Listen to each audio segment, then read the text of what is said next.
She came home carrying a secret that should have changed everything. Instead, she walked into a room full of lights, laughter, and the sound of her own marriage being buried alive. The woman wearing her family's heirloom necklace wasn't a stranger. She was the person Vivian had trusted with her fears, her loneliness, her darkest nights. And the man holding that woman's hand had once promised Vivian he would burn the world down before he let her go. He kept that promise. He just burned the wrong world. Stay with me until the end. Comment your city, and let's see how far this story travels. The flight from Vienna landed 40 minutes early. Vivian Moretti noticed that detail the way she noticed everything. Quietly, without expression, filing it away in the back of her mind where she stored things that might matter later. She had spent the past 4 weeks in meeting rooms that smelled like old cigarettes and expensive cologne, sitting across from men who measured every word she said before they chose to trust her. She was used to being watched, used to being tested. What she was not used to was the feeling currently sitting in the center of her chest, something warm and terrified and completely unlike anything she had trained herself to be. She was pregnant. She had confirmed it 3 days ago in a clinic in Salzburg, a small white room with fluorescent lighting and a doctor who had spoken to her in careful professional German while her entire understanding of her own future quietly rearranged itself. She had sat in the car afterward for nearly an hour, not crying, just sitting, letting the information settle into her bones the way cold settles into stone, slowly and then all at once, years. She and Adrian had spent years being told it was unlikely, that her body wasn't built for it, that the stress of the life they lived made it nearly impossible. She had grieved that quietly, privately, in the way she grieved most things, alone, at night, without ever letting him see the full weight of it, because Adrian carried enough weight already, and she had never been the kind of woman who added to a man's burden when he was already bleeding. But now this. Now a sonogram folded in an envelope inside her coat pocket. Now a secret she had rehearsed telling him 100 different ways over 3 days on a flight home she could barely sit still on. She wanted to surprise him after the memorial. Donatello's service was this afternoon, Adrian's mentor, the man who had taken a 22-year-old with fury in his blood, and taught him how to build something instead of just destroying things. Adrian would be emotional, guarded, the way he always was when he felt things too deeply to show them. She would find him afterward, in that specific silence he carried after hard days, and she would put the envelope in his hands. She had imagined his face. The cab from the airport took her through the center of the city, past streets she knew like her own handwriting. The estate sat at the edge of the old quarter, behind iron gates and stone walls that had stood longer than most of the families who now lived in fear of the name carved above them. She paid the driver and stepped out onto the cobblestones, her coat pulled tight, her small carry bag over one shoulder. She had left her luggage to be sent ahead. She hadn't wanted to wait. She heard the music before she reached the gate. That stopped her. She stood on the street with her key in her hand and listened. It wasn't music for a memorial. It wasn't low or mournful or respectful. It was celebration music, the kind that spilled out of lit windows and told everyone within 3 blocks that something enormous was being toasted inside. She could see lights through the iron bars, hundreds of them, strung through the garden like a constellation pulled down to earth. She pushed the gate open and walked in. The garden was full of people.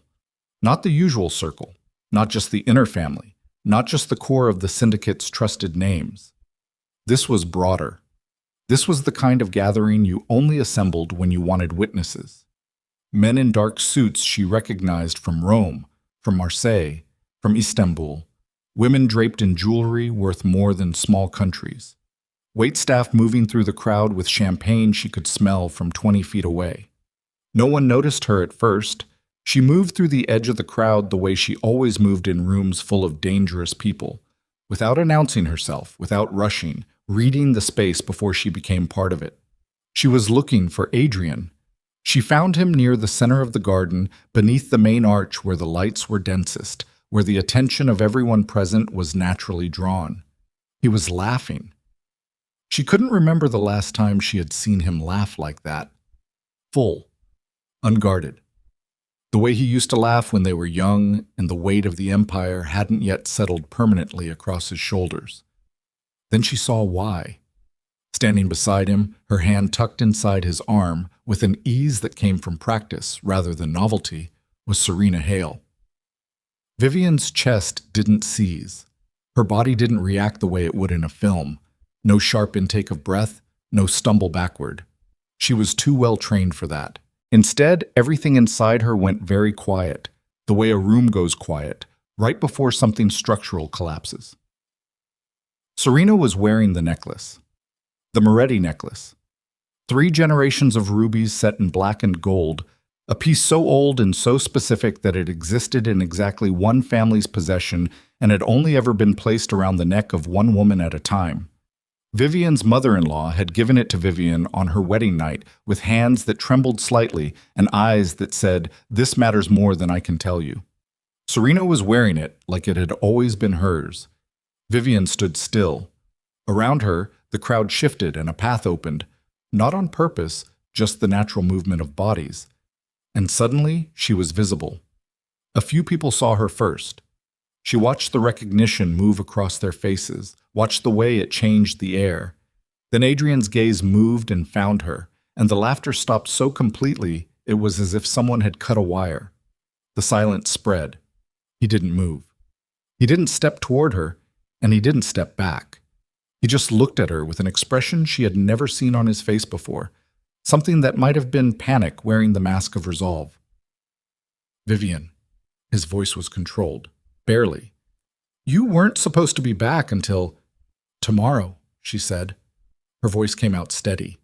She was grateful for that, the way you're grateful for small mercies and disasters. The flight came in early. No one in the garden was pretending not to watch anymore. Serena didn't flinch. That was the detail that landed hardest, not Adrian's expression or the necklace or the crowd of witnesses. It was the fact that Serena Hale, who had sat beside Vivian through nights of fear and loneliness, and the particular grief of wanting a child you believed you'd never have, simply lifted her chin and looked at Vivian with something close to pity. Practiced pity. The kind that's already been rehearsed because the person wearing it always knew this moment was coming. "She should know," Serena said quietly to Adrian, not loudly enough for performance, just enough for the nearest people to hear. Adrian's jaw tightened. For 1 second, just one, Vivian saw something move across his face that might have been regret. Then it was gone. "I was going to call you," he said. "I was trying to find the right time." "There wasn't a right time," Serena said, her voice gentle and careful and rehearsed. "There was only the truth. We owe her that." "We." The word landed like a stone in still water. Adrian straightened. He was a man who had faced down rival bosses and hostile governments, and men who wanted him dead. And he used exactly that posture now. The posture of someone who has made a decision and intends to see it through regardless of cost. "The marriage is over, Vivian. I should have told you before you left. I was a coward about that, and I own it. But Serena is—" He stopped. Something moved in his throat. "She's carrying my child." Vivian heard those words, heard them clearly, processed them with the part of her brain that was always calculating, always measuring the architecture of what she was being told against what she already knew to be true. She felt the envelope in her pocket. She thought about the morning in Salzburg, the white room, the doctor's careful German, the image on the screen, a thing so small and so impossibly real that she had put her hand over her mouth to keep from making a sound. She thought about the years of grief, the years of being told it was unlikely, the years of watching Adrian hold other men's children at family gatherings with a particular expression on his face that he never knew she was watching. She thought about how she had rehearsed telling him. She said nothing. She reached up and unclasped the chain at her wrist, the bracelet he had given her on their 3rd anniversary. White gold with a single sapphire, a private thing, not the kind of jewelry you wore for appearances. She set it on the marble-topped serving table beside her, next to an untouched glass of champagne.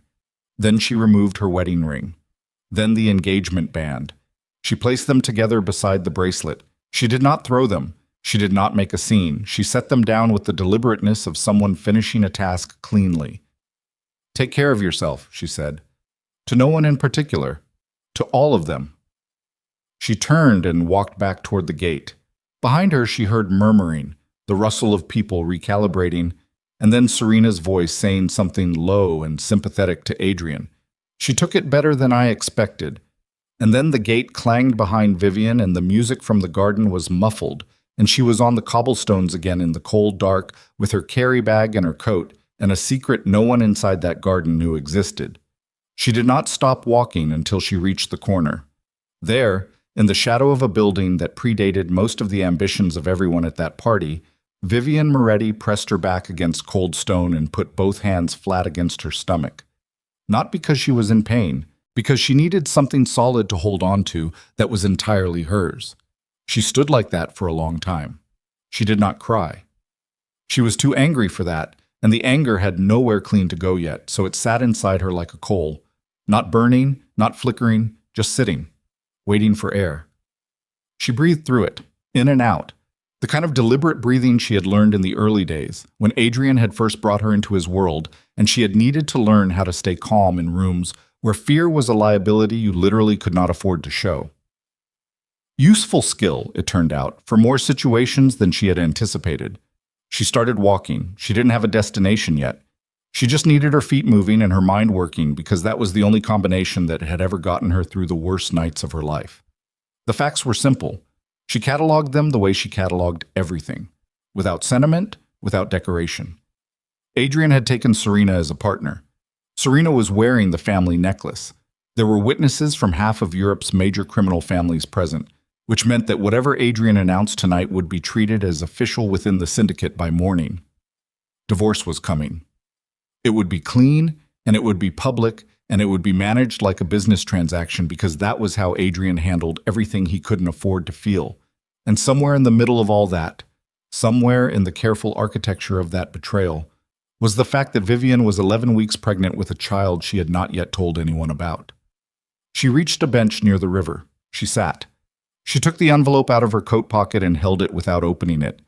She already knew what was inside, the sonogram. The handwritten note she had been composing in her head since Salzburg, that she had finally put to paper on the plane, that she had been so excited to slide into his hands that she had barely slept in 72 hours. I can't wait to watch you become the father I know you'll be. She sat with that sentence for a long time. Then she put the envelope back in her pocket. She didn't make decisions that night so much as she let the shape of one single decision become clear. Not a fast decision, not a dramatic one, just the kind of decision you arrive at when the person you would have asked for help is the same person who just handed your life to someone else in front of witnesses. She would not go back. She would not fight publicly. She would not give anyone in that room the satisfaction of watching her unravel. She would not use the baby as a weapon, which was the thing she most easily could have done, and which she refused to do, not because she was a saint, but because she understood exactly what kind of war that would start, and she was not willing to let a child be born into the middle of that. She would protect the one piece of her family she still had. She would disappear. The decision felt like swallowing something very cold and very final. But once it was made, something inside her steadied. She had always been better with a plan than with hope. Hope was what you had when you were waiting for someone else to fix things. A plan was what you had when you intended to fix them yourself. She sat by the river until the city quieted around her. Then she stood, straightened her coat, and began making the calls she needed to make. To a woman she trusted in Lyon. To a lawyer in Lisbon whose name she'd memorized years ago specifically for situations where she needed someone who had no connection to the syndicate. To a doctor who had treated her once in Zurich and who owed her a favor she had never collected. She did not call anyone who would report back to Adrian. She did not let herself think about the necklace.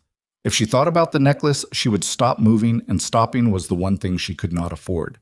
By the time the first gray light began to soften the edges of the buildings across the river, Vivian Moretti had a new name, a new city, and a ticket for a train leaving at 6:15 in the morning. She also had one last thing to do before she left. She went back to the estate. Not inside. She no longer had any intention of going inside. She stood at the gate in the early morning with the envelope in her hand, and she looked at it for a long time. The handwriting was hers. She recognized the specific hope in it, the vulnerability she had allowed herself only because she had been certain she was handing it to the right man. She had been wrong about that. She was willing to accept that. What she was not willing to accept was letting him never know. Someday, when she had built something solid enough to stand on, when this child was old enough to be protected by more than just her silence, someday she would decide what to do about the truth. But not yet. Not like this. Not as a bargaining chip in a war she refused to fight on his terms. She slid the envelope under the gate. Not handed to anyone. Not sent through channels. Just left. In the space between where she had been and where she was going. Whether he found it was between him and the universe. Then she walked to the station. She was on the 6:15 when Adrian woke up inside the estate, still tangled in the wreckage of the night before, with no idea what was waiting for him in the frost-covered stones just beyond his front gate, and no idea that in a city he had not yet thought to look, the woman he had just destroyed was sitting in a train compartment with both hands pressed to her stomach, breathing slowly, already becoming someone he would spend the next year of his life desperately trying to find. The train moved through the dark like something running from itself. Vivian sat in the second-class compartment because first class was memorable, and she had already decided she was done being memorable. The seat beside her was empty. The compartment smelled like old upholstery and the coffee someone had spilled 3 seats back. Outside the window, the city she had lived in for 11 years dissolved into suburbs, then into fields, then into the kind of darkness that exists between places. The nowhere dark, the in-between dark, the dark that belongs to people who are moving from one version of their lives to another and haven't arrived yet. She kept her hands in her lap, kept them still. That was the discipline. When everything inside you is moving too fast, you make your hands still and your face neutral, and you breathe like someone who is fine, and eventually the outside performance starts to drag the inside along with it. Sometimes. Not always. But enough. Her phone had 7 missed calls by the time the train cleared the city limits. She looked at the screen without answering.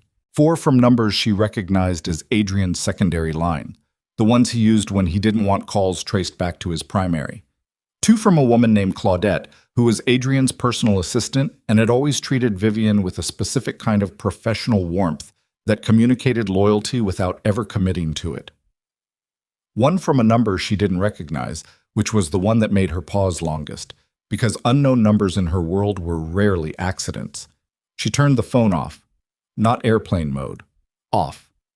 She pulled the SIM card with the small tool she kept on her keychain, a habit Adrian himself had taught her in the first year, when he was still teaching her things instead of building walls around them. And she put the SIM in the outside pocket of her bag. She would destroy it properly when she stopped. For now, off was enough.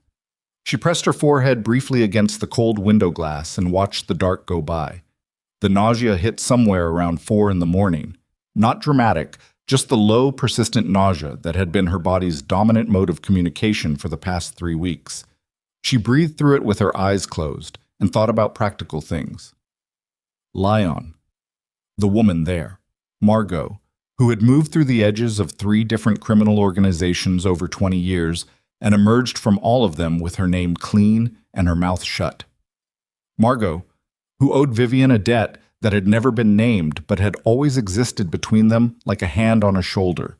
She would be the first call from a clean phone, then the lawyer in Lisbon, then the doctor. She thought about money.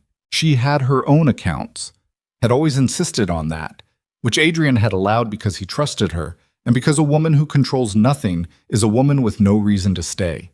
She had been meticulous with those accounts, not large amounts, nothing that would read as preparation, just hers, just enough. Now just enough would have to be enough. She did not let herself think about the necklace. Every time her mind moved toward it, she redirected. The necklace was a thing. Things could be replaced or not replaced. What mattered was breathing. What mattered was Lyon. What mattered was the 11-week-old fact pressing against the inside of her ribcage, quietly insisting on being considered. She made it to Lyon by 9 in the morning. Margot's apartment was in the old district, 3 flights up a staircase that smelled like garlic and stone. And when Vivian knocked, Margot opened the door in a bathrobe, looked at her for exactly 2 seconds, and stepped aside without a word. That was the thing about women who had survived difficult men. They recognized wreckage on sight, and they didn't make you explain it before they let you in. Coffee, Margot said. It wasn't a question. Please. They sat at a small table by a window that looked out over clay rooftops, and Vivian drank the coffee with both hands around the cup because her hands were cold, and she was tired in a way that went deeper than sleep could fix. Margot watched her with the particular quality of attention that never felt intrusive, just present. How bad? Margot asked. Bad enough that I'm here.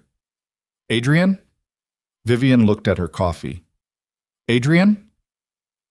Margot nodded slowly, the way people nod when they've been waiting for a thing to happen and they're not satisfied about being right. She reached across the table and covered Vivian's hand briefly with hers. That was all. No speeches. No outrage performed on Vivian's behalf. Just that. The specific weight of one woman's hand on another's. What do you need? Margot asked. New phone. Clean contacts. A doctor who doesn't report to anyone. Margot was quiet for a moment. Then, you're not sick. It wasn't a question either. Margot had sharp eyes, and Vivian had one hand resting at her midsection without realizing it until she noticed Margot noticing. No, Vivian said. Not sick. Margot sat back. Something moved across her face that Vivian didn't examine too closely because she wasn't ready for sympathy to undo her yet. Does he know? No. Are you going to tell him?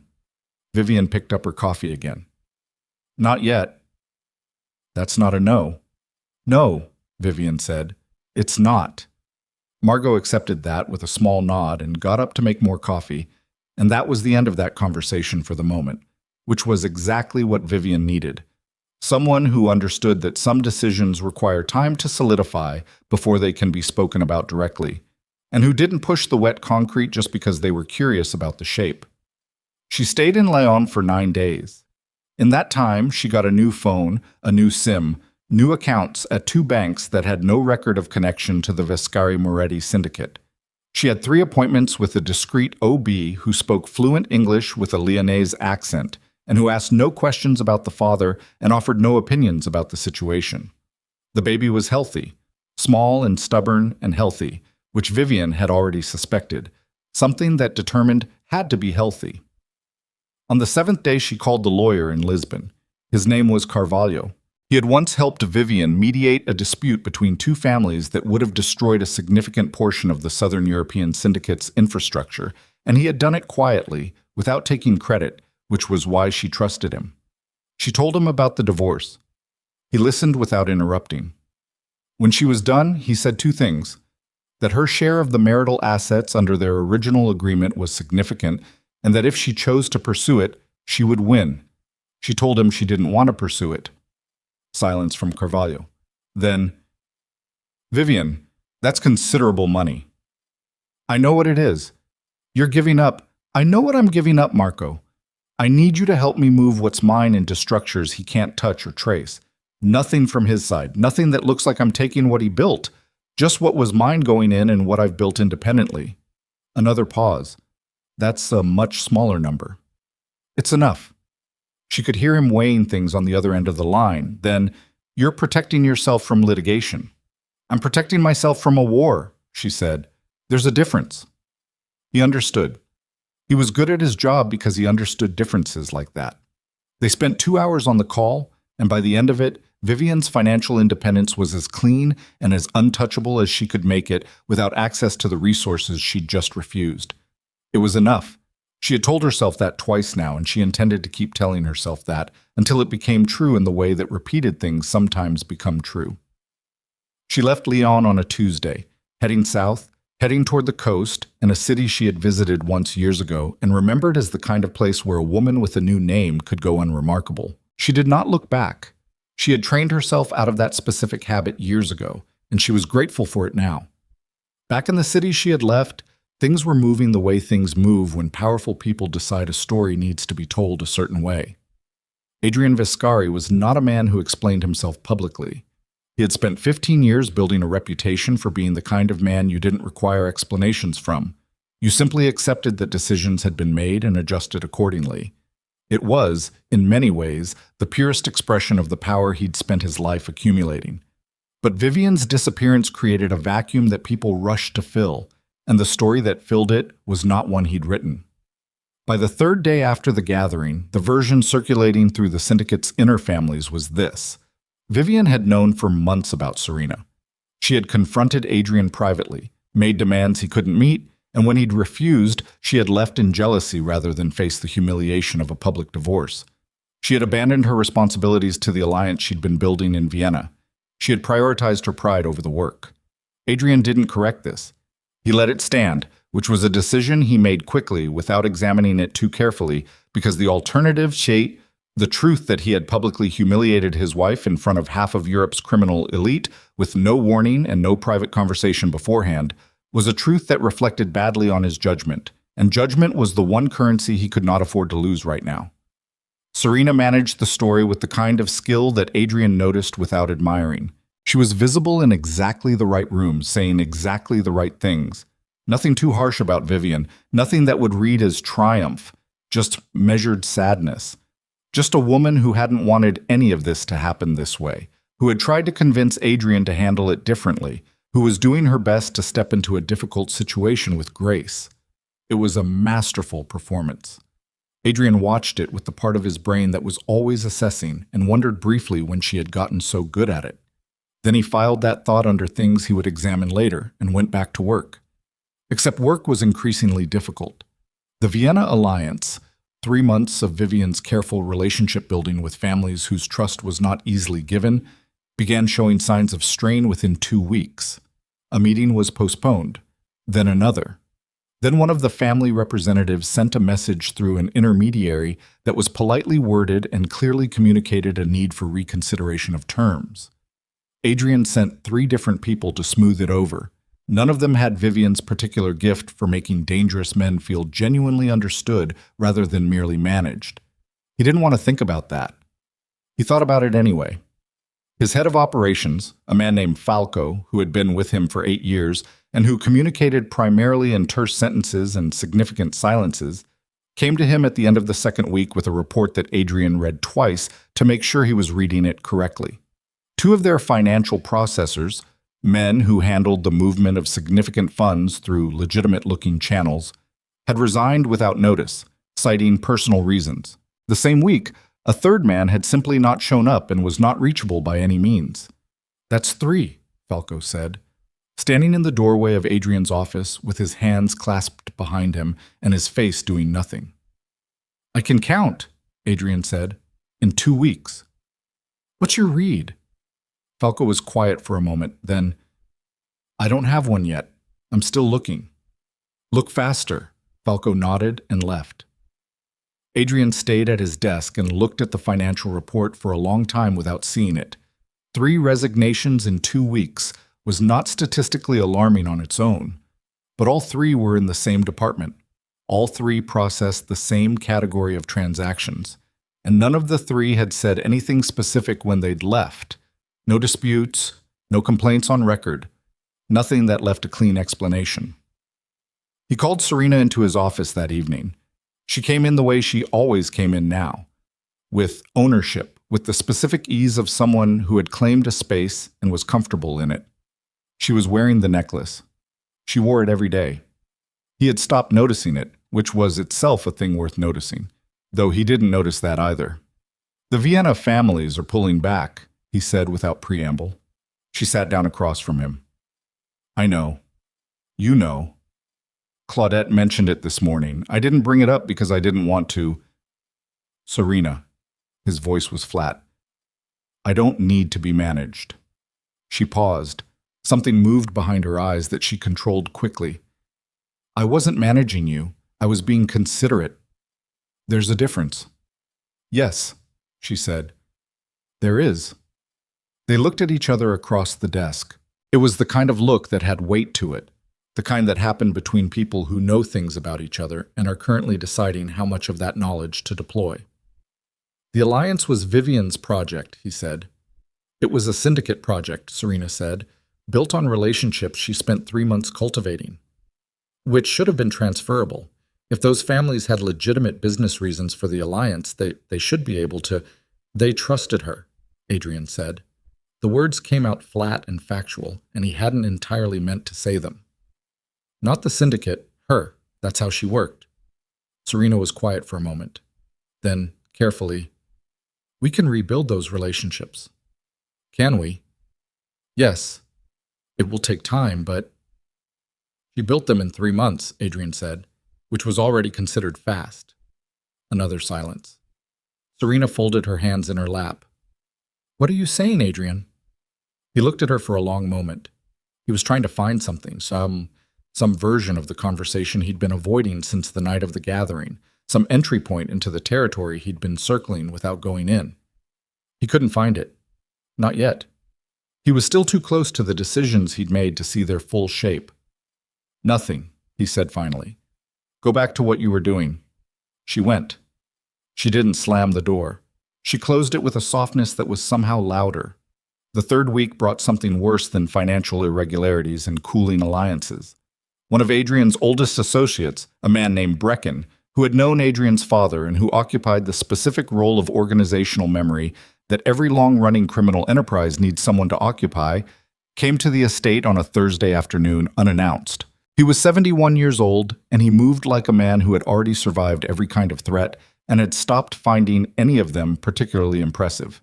He sat down across from Adrian in the main room, and he put a manila envelope on the table between them. You're going to want to see this before anyone else does, Brecken said. Adrian looked at the envelope. Where did it come from? A man named Dietrich. He used to run documentation for the Frankfurt group before they folded. He came to me because he didn't know who else to trust inside your current circle. That last sentence sat in the room like smoke. Adrian picked up the envelope. Inside were photocopies. Bank statements, mostly. Accounts Adrian didn't recognize under names he didn't know, moving money in amounts that were specifically calibrated to stay below the thresholds that triggered automatic review. Took him 4 minutes of reading to understand what he was looking at. Then he had to read it again because the first understanding didn't seem possible. Money from inside his own organization, moving into external accounts, moving from those accounts into a structure he didn't recognize, that had no connection to any operation he'd authorized. The amounts individually were manageable. Together, over the 18 months represented by these statements, they were not manageable. They were substantial. How long have you had this? His voice was very controlled. 2 days, Brecken said. I wanted to verify as much as I could before I brought it to you. And? Brecken looked at him with old eyes that had seen too many things to perform shock. The accounts tie back to a structure that was set up approximately 2 years ago, before the Vienna trip, before any of this. He paused.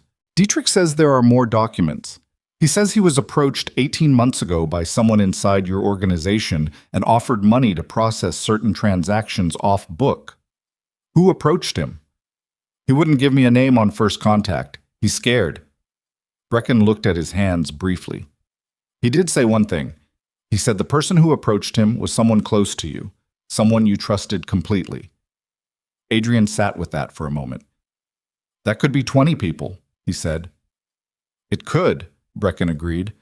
But Dietrich used a specific word. He said the person had access, not just to the finances, to your schedule, to your personal business, to the kind of information that would let someone plan around you rather than just react to you. Adrian looked down at the bank statements again.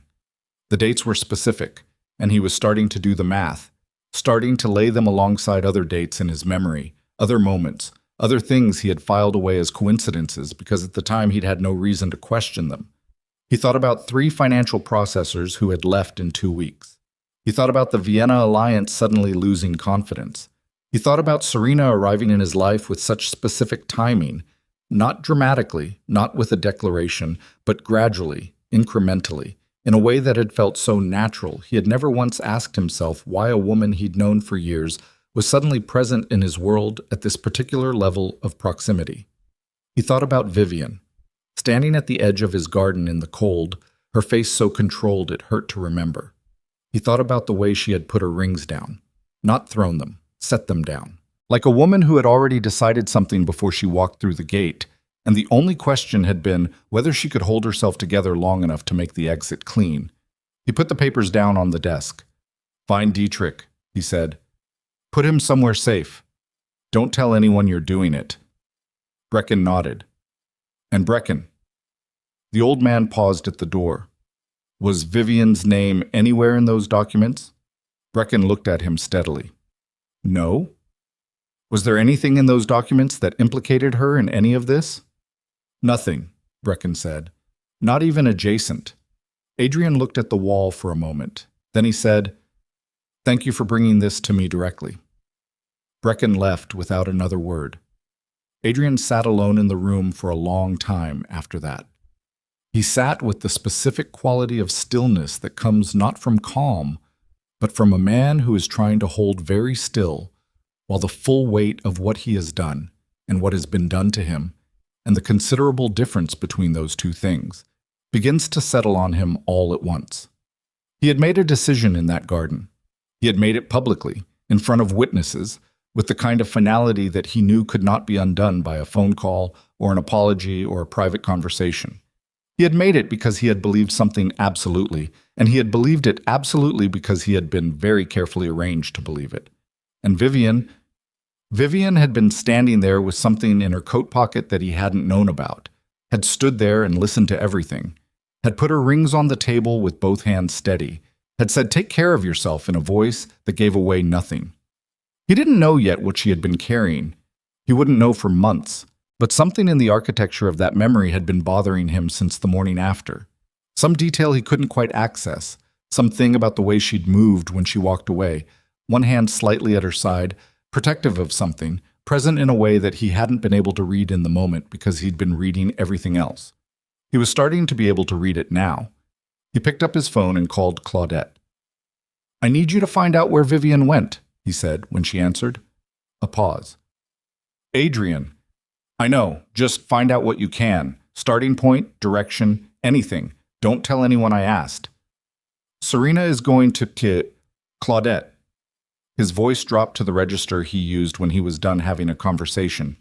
"Did I ask you about Serena?" Silence. Then, "No." "Then find out what I asked you to find out." He hung up. He sat for another long moment in the empty room with the bank statements on the desk in front of him, and then he did something he hadn't done in longer than he could precisely remember. He put his elbows on his knees, and he put his face in his hands, and he sat there in the dark of his own making, breathing. Outside, somewhere in the house, he could hear Serena moving, the specific sound of her footsteps on the upper floor, confident, deliberate, the sound of someone who had arrived where she intended to arrive. He listened to those footsteps for a long moment. Then he heard something else, faint, from outside the main gate, carried by the wind in that particular way that the estate's layout sometimes carried sounds from the street. He almost didn't go to look, but something made him stand, made him walk through the main hall and out the front door and down the stone path to the gate in the early morning cold. He almost didn't see it. It was tucked against the base of the gate, white against gray stone, slightly damp from the overnight air. An envelope. He picked it up. His name was on the front in Vivian's handwriting. He recognized her handwriting the way he recognized her voice, immediately, without having to think about it, from somewhere below the level of thought. He stood at the gate in the cold and opened it. Inside was a sonogram image and a single folded note. He unfolded the note. He read it once. He read it again. His hands, he realized distantly, were not entirely steady. "I can't wait to watch you become the father I know you'll be." He looked at the date on the sonogram. Then he looked at it again, because the first time he looked at it, his brain refused to process it correctly. The date was the morning of the gathering, the morning of the day she had come home early, walked into his garden, and stood at the edge of the lights while he announced his intention to build a future with someone else. She had known that morning, and she had come home intending to tell him, and instead she had walked into something that had taken that intention and destroyed it so completely that she had walked away without saying a word, not because she had given up, not because she was surrendering, but because she had looked at the situation in front of her with the specific clarity of a woman who understands exactly how much danger a secret can put a person in. and she had made the only decision that protected the one thing she could not afford to lose. Adrian Vescari stood at his own front gate in the gray morning cold with a sonogram in his hand, and the full, unforgiving weight of what he had done settling over him like something that had been falling for a long time and had only just arrived. He had a child. Somewhere out there, in a city he did not know, Vivian was carrying his child, alone, by choice, because he had given her no other option. And the woman currently sleeping in his house was carrying nothing but a lie so precisely constructed that it had cost him the only person who had ever stood beside him without calculating what she was owed for standing there. His legs felt strange. He put one hand against the iron gate. The metal was ice cold, and he held on to it anyway because he needed something that didn't move, something that stayed fixed while everything else in his understanding shifted violently and resettled into a shape he did not recognize. He stood there until the cold became something he stopped feeling. Then he went back inside and sat at his desk and looked at the sonogram for a very long time, and when Serena came downstairs an hour later and asked him what was wrong, he looked up at her with an expression she had never seen on his face before. Something stripped of performance, stripped of the careful management he applied to every interaction, stripped all the way down to the thing underneath, which was grief and fury and the specific horror of a man who has just understood, completely and without room for argument, exactly what he has done. "Adrian," she said carefully, "what is that?" He looked at her for a long moment. "Sit down, Serena," he said. His voice was very quiet, very still. The kind of still that, in his world, meant someone had just run out of patience entirely. And everything that came after that stillness was going to be very different from everything that had come before. Serena sat down. She did it slowly, the way people sit when they're not sure what they're sitting into, lowering herself into the chair across from Adrian's desk, with her hands folded in her lap and her face arranged in the expression she used when she needed to project calm over something that wasn't calm at all. She had a gift for that. Adrian had always known she had a gift for that. He was only now understanding what that gift actually was and what it had been used for. He put the sonogram on the desk between them. Face up. He watched her look at it. She looked at it for a long time. Long enough that the silence in the room became its own kind of pressure. Outside, the house was beginning to wake. He could hear the faint sounds of the kitchen staff moving below, the particular creak of the third stair that no one had ever gotten around to fixing. Normal morning sounds, completely wrong for the moment happening inside this room. "That's Vivian's," Serena said finally. "Yes." "Where did you get it?" "She left it at the gate." He paused. "Before she left. The morning after." Serena looked up from the sonogram and met his eyes. Hers were very steady. That was the thing he kept coming back to, how steady her eyes were. Even now, even with the sonogram on the desk between them, like an accusation. "Adrian, don't," he said. Her mouth closed. "Don't manage this," he said. "Don't choose your words carefully. Don't give me the version of this that makes it easier to hear. Just tell me the truth about what you know, and tell me right now, because I am very close to the edge of something I won't be able to come back from if you give me anything other than the truth." She looked at him for a moment. He watched something move behind her eyes. A calculation, quick and almost invisible. The kind that happened in the half second before a person decided which version of themselves to deploy.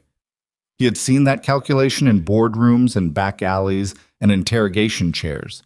He had never expected to see it on the face of a woman sitting in his home. "I didn't know she was pregnant," Serena said. "That's not what I asked you. It's the thing that matters most right now. Serena." His voice was almost gentle.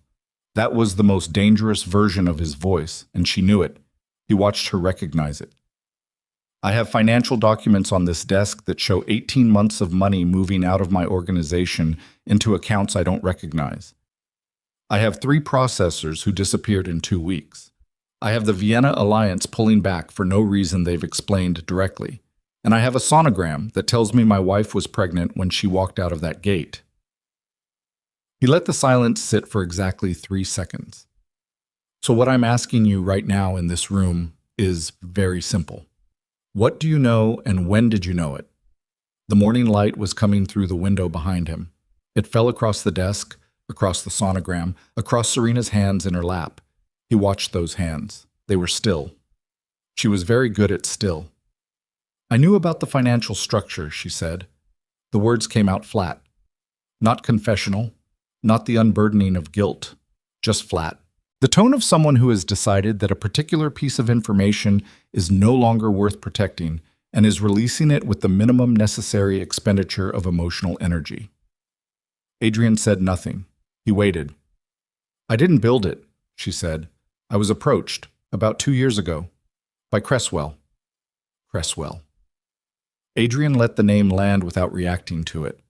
Cresswell was his head of external acquisitions, had been for 6 years. A careful man, methodical, the kind who filed reports precisely and never asked for more than his role required. The kind of man you trusted completely because he gave you no reason not to and every reason to. Cresswell approached you, Adrian said. He said the organization needed restructuring, that there were certain assets, certain positions of authority that were being held in ways that weren't efficient, that the right people weren't in the right places. She paused. He said Vivian was the problem. Vivian was the problem. She controlled too much of the relational infrastructure, the alliances, the diplomatic contacts, the trust of the outer families. He said that if something happened to the marriage, those relationships would go with her, and the organization would be exposed. He wanted her replaced by someone who would maintain those relationships but direct them toward a different set of interests. She looked at the desk, not at the sonogram, at the wood grain of the desk. Someone he could work with. Someone he could control, Adrian said. She didn't answer that. And you agreed, he said. I was told it would be clean. Her jaw tightened slightly, the first crack in the surface. I was told no one would get hurt, that it would just be a divorce, that Vivian would be compensated and relocated, and it would be handled like a business matter. I was told, you were told, Adrian said. So you were following instructions. I made choices, she said, and her voice went harder on that, harder than he expected. I'm not going to sit here and pretend I was a passive instrument. I made choices, but I did not know about everything. I did not know how far it went. How far does it go? She looked up at him then, and for the first time since she'd sat down, he saw something in her face that wasn't calculated. It looked like fear, not performed fear, actual fear, the kind that lives in the body rather than the expression. I don't know all of it, she said. That's the truth. Cresswell kept things in compartments. I knew my part. I didn't know the full architecture. But you knew enough to play your role. Yes. The words sat in the room like something dropped from a height. Adrian stood up. He walked to the window.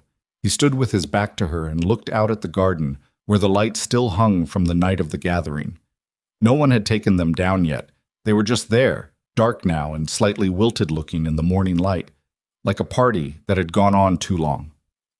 He thought about Vivian in that garden, the specific quality of her stillness. He had read it as pride, as the controlled anger of a woman too composed to make a scene. He understood now that it had been something else entirely. She had been protecting something. She had been standing in the middle of the worst moment of her life while carrying the most important secret of her life, and she had made a decision in real time, under pressure, in front of an audience, to absorb the blow without revealing her hand. He had watched her do it, and he had not understood what he was watching. He turned back around. The pregnancy. You genuinely didn't know? No, Serena said. I didn't know. I swear to you, Adrian. If I had known... Don't finish that sentence, he said quietly. Don't tell me what you would have done differently, because I don't believe it changes anything. Her mouth closed again. Her hands in her lap pressed together briefly and then separated. Where's Cresswell now? He asked. I don't know. He hasn't contacted me in 3 weeks, since before the gathering. He went quiet and I... She stopped. Something moved across her face. I think he got what he needed, and he's gone to ground. What did he get? I don't know the full...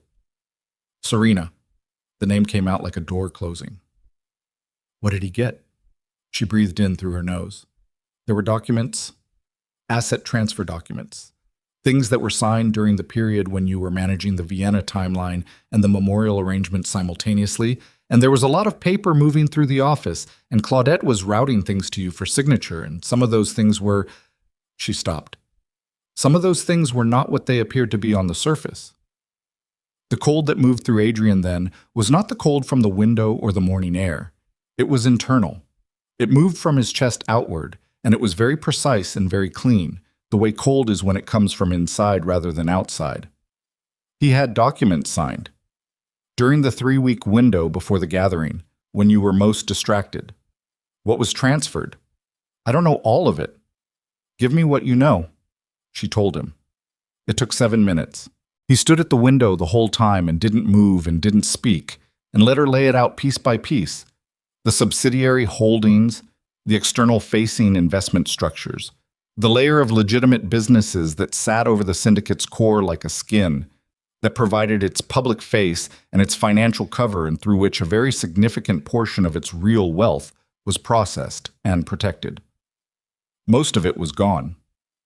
Not all. Cresswell had been careful enough to leave enough that it wouldn't be immediately obvious, careful enough that the organization could still function on the surface while hemorrhaging underneath, which was in some ways worse than a clean taking because it meant the damage had been designed to be discovered slowly, to be manageable, seeming, until it wasn't, to buy time for whoever had orchestrated it to be far away before the full scale became clear. When she finished, Adrian was quiet for a long time.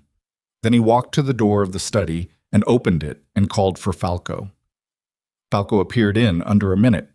He looked at Adrian's face, and then at Serena, and then back at Adrian's face, and the sequence of those 3 glances communicated that he understood the shape of what had happened without needing to be told the specifics. "Lock down the house," Adrian said. "No one in or out without my direct authorization. Get me Brecken. Get me Luca from the financial team. Don't go through Claudette." Falco nodded once and left. Adrian turned back to Serena. She was still in the chair. She looked, for the first time in as long as he'd known her, genuinely uncertain of what came next. "I need everything you know about Cresswell's movements over the past 6 months," he said. "Every meeting you're aware of, every name he mentioned, every location. You're going to write it down and you're going to be thorough. Because if there is one thing you leave out, one thing I find out later that you knew and didn't give me, I want you to understand very clearly what that will mean." "Adrian, do you understand me?" A pause. "Yes." He left her with a legal pad and a pen and 2 men outside the study door, and he went down to the basement level of the estate where the real operations were housed, and he began the work of finding out how much of his empire still existed. It took 72 hours. 72 hours during which he did not sleep more than 90 minutes at a stretch, during which he ate whatever was put in front of him without tasting it, during which he sat in the operations room with Falco and Brecken and Luca going through documents and financial records and cross-referencing dates and signatures and transaction codes until the full picture emerged with the specific, horrible clarity of something that has been hidden in plain sight. Cresswell had been planning this for 2 years, possibly longer. The financial bleed had begun small, almost experimentally, as though he'd been testing to see how much could move without triggering notice. When nothing triggered, he'd scaled up. The last 6 months had been aggressive. The 3 processors who had resigned had been his operatives, placed inside Adrian's organization, not through infiltration but through legitimate hire, recommended by contacts within the outer family structure that Adrian had never had reason to doubt. They had processed the transfers. When the gathering happened and the window closed, they had left because their work was done. The asset documents signed during the pre-gathering chaos were worse than Serena had known. She had described subsidiaries. What Cresswell had actually obtained through careful layering of legitimate-seeming paperwork was something closer to the controlling interest in 3 of the syndicate's most significant external-facing entities. The ones that processed the real money, the ones that made the whole structure function legally. With those, he could apply pressure that would cost Adrian not just wealth, but legitimacy. The ability to operate openly. The ability to maintain the relationships that kept the whole architecture standing. Brecken put the final summary on the desk at 3 in the morning on the 3rd day and sat across from Adrian and said nothing for a moment. The fluorescent lights in the operations room made everyone look slightly ill. Adrian looked at the summary. He had known what it was going to say, but knowing and reading are different things. "Who does Cresswell work for?" Adrian said. It wasn't entirely a question. "We don't know yet," Brecken said, "but the structure of the asset transfers suggests someone with significant legal infrastructure already in place to receive them. This wasn't improvised. Someone built the receiving end of this before the transfer was executed." "Rival family?" "Could be. Could be outside the traditional structure entirely. Someone who wants leverage over the syndicate without wanting to run it directly." "That's a short list." "Yes," Brecken said. "It is." Adrian set down the summary. He looked at the wall for a moment. "Vivian had been tracking financial irregularities before she left for Vienna," he said. "She mentioned it to me 3 months ago. I told her it was probably a processing error and I'd have Cresswell look at it." Brecken was very still. "I sent her concerns to Cresswell," Adrian said, "to investigate." The room was quiet. Falco, standing near the door, looked at the floor. Brecken looked at Adrian with the careful expression of someone who is watching another person arrive at a realization and knows there is nothing useful to say while the arrival is happening. Adrian had sent Vivian's concerns to the man who was orchestrating the theft. Cresswell had known she was getting close. Cresswell had moved the timeline up. The gathering, the announcement, the public humiliation designed to remove Vivian from the picture quickly and with enough spectacle that no one would look too hard at the timing. It had all been accelerated because Vivian had been close to finding something, and Cresswell had used Adrian himself as the instrument of her removal. He sat with that for a long time. Then he stood up and went back upstairs. He went to the study where Serena had been writing. The legal pad on the desk was dense with her handwriting. Names, dates, locations, conversations she'd had with Cresswell over 2 years laid out with a thoroughness that told him she was trying to buy something with the information, trying to create a version of events in which her cooperation now offset what she'd done before. He understood the calculation. He didn't respect it, but he would use it. He looked at her. She was sitting in the same chair she'd been in hours ago. She looked exhausted in a way that changed her face, made her look older, made the performance fall away until what was left was just a woman who had made decisions she couldn't unmake and was now living in the consequences of them. "Your pregnancy," he said. She looked at him, said nothing. "There is no pregnancy," he said. It came out as a statement, not a question. He had been arriving at it slowly over the 3 days of financial forensics, approaching it from the side the way you approach something you don't want to look at directly. And now he was looking at it directly, and it was exactly as bad as he'd suspected. She didn't answer for a long moment. Then she said, "The doctors I went to were they real doctors?" he said. "Real clinics, real records." Her hands pressed together in her lap. "The records exist," she said. "They were created by people Cresswell used." "So no," Adrian said. "There is no pregnancy." "There was going to be," she said, and her voice went strange on that. Something broke in it that might have been real, might have been the one genuine wound in the whole carefully built architecture. "That was real. That part was, we could have." "Stop," he said. She stopped. He looked at her for a long moment. Then he looked at the legal pad. Then he walked to the window and stood with his back to her for a while. Outside, 2 of his men were in the garden. The lights were still up. He was going to have someone take those lights down today, and he had been putting it off, and he was done putting it off. He turned around. "You're going to sign a full disclosure," he said. "Everything on that pad, formatted as a legal statement, witnessed and notarized. You're going to give that to Carvalho in Lisbon." He watched her process the name.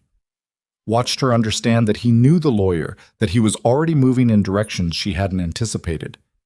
"And then you're going to leave this house and this city, and you're not going to make a public statement of any kind about this marriage, this organization, or Vivian Moretti. Not to press, not to families, not to anyone inside or outside the syndicate." "And if I don't?" she said quietly. He looked at her. "Serena, you just told me you were a willing participant in the financial dismantling of my organization. You were an instrument in the deliberate removal of my wife through public humiliation, and you maintained a fictitious pregnancy for weeks in front of witnesses." He let that sit. "I'm offering you the option of leaving cleanly. I would examine that option very carefully before asking what happens if you don't take it. She stood up slowly. Her face had gone somewhere very controlled and very internal. She picked up the legal pad. She walked to the door and then she stopped, one hand on the frame, and she turned back and looked at him. "I am sorry," she said. "About the baby. About Vivian. That part." She stopped, started again. "I told myself the marriage was already broken. I told myself she was unhappy. I told myself a lot of things." "Yes," Adrian said. "You did." She left. He stood in the empty study for a long time after that. The room smelled like coffee that had gone cold and the paper smell of legal pads and something else, something that didn't have a name. The specific atmosphere of a room where a thing has been ended. He picked up the sonogram from the desk where he'd left it when he'd called Falco. He looked at it. He had looked at it many times over the past 72 hours, in spare moments, in the middle of financial documents, when he'd needed to remember what this was actually about beyond the money and the betrayal and the operational damage. There was a child, somewhere in a coastal city he hadn't identified yet, in an apartment or a house he had no description of, being raised by a woman who had left with nothing because he had given her no other choice. There was a child who had his last name somewhere in the paperwork, even if the child didn't know it yet, who was growing and changing every day in ways he was not present to witness. He put the sonogram in his coat pocket. He had been carrying it there since the morning at the gate. He didn't examine why. He just carried it. He went to find Falco. "I need a search team," he said. "Not syndicate people, outside contractors, discreet. People who can move through civilian infrastructure without leaving obvious traces." Falco looked at him. "Vivian." "Yes." "That's going to take time." "I know." "She's good at disappearing," Falco said. It was not a criticism, just an observation, delivered with the faint quality of respect that Falco had always had for Vivian's capabilities without ever saying so directly. "I know that too," Adrian said. "And when we find her?" He looked at Falco for a moment. "We don't approach her. We don't report her location to anyone else. We confirm she's safe, and we tell me where she is, and that's all." Falco nodded. "And Falco," the man stopped. "If anyone else is looking for her, anyone inside the organization, anyone connected to Cresswell, anyone at all, I need to know immediately." Falco's expression shifted slightly. Something sharpened in it. "You think Cresswell would—" "He removed her because she was getting close to something," Adrian said. "If he believes she's still a threat, he has unfinished business." He looked at the wall. "She doesn't know that. She left thinking she was walking away from a failed marriage. She doesn't know she's been made into a loose end by people who are not done with what they started." The silence in the room changed quality. "Find her," Adrian said. "Fast." Falco left at a pace that was not quite running but was close enough to make the urgency clear. Adrian went back to the operations room. He sat down at the desk and he pulled out the sonogram and he set it in front of him and he looked at it while he worked through the night. The small gray image, the impossible fact of it, the date in the corner that kept returning his mind to a morning he hadn't understood when it was happening and now understood too completely to escape. At 4 a.m, Luca came in with a new report. More of Cresswell's financial architecture identified. More names attached to it. More evidence of how long it had been running and how many people had known. Adrian read it. One name near the bottom stopped him. A name he recognized. Not from Cresswell's circle, not from the financial team or the outer families or any of the operational structures he'd been combing through for 3 days.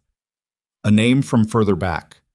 From the early days of his relationship with Vivian, before the marriage, when he'd still been establishing himself and the circle around him had been smaller, and the people in it had been chosen for loyalty above everything else. A name that should not have been in this document under any circumstances. He looked at Luca. "Where did this come from?" "Dietrich gave it to Brecken this morning," Luca said carefully. "He said this person was the one who approached Cresswell originally, 2.5 years ago, before Cresswell approached Serena, before any of the financial movement started." He paused. "This is the originating contact, Adrian. Whoever this is, they're the one who built the whole thing from the beginning." Adrian looked at the name again. His hands were completely still on the desk. That was the discipline, the training, The 15 years of learning to keep your hands still when the world was moving too fast. His hands were still and his face was still, and nothing on the outside of him showed what was happening on the inside, which was that something fundamental was breaking. Not dramatically, not with noise, but in the quiet, catastrophic way that load-bearing things break when the weight on them has exceeded, finally and irrevocably, what they were built to hold. He had trusted this person with things he had trusted no one else with. This person had been present at decisions, at conversations, at moments of genuine vulnerability that he had allowed almost no one to witness. This person had been, in the architecture of his life, something close to irreplaceable. And this person had handed the blueprint of everything Adrian had built to someone who had spent 2.5 years methodically dismantling it from the inside, while standing close enough to Adrian to watch the dismantling happen in real time and make adjustments as needed. He set the report down on the desk.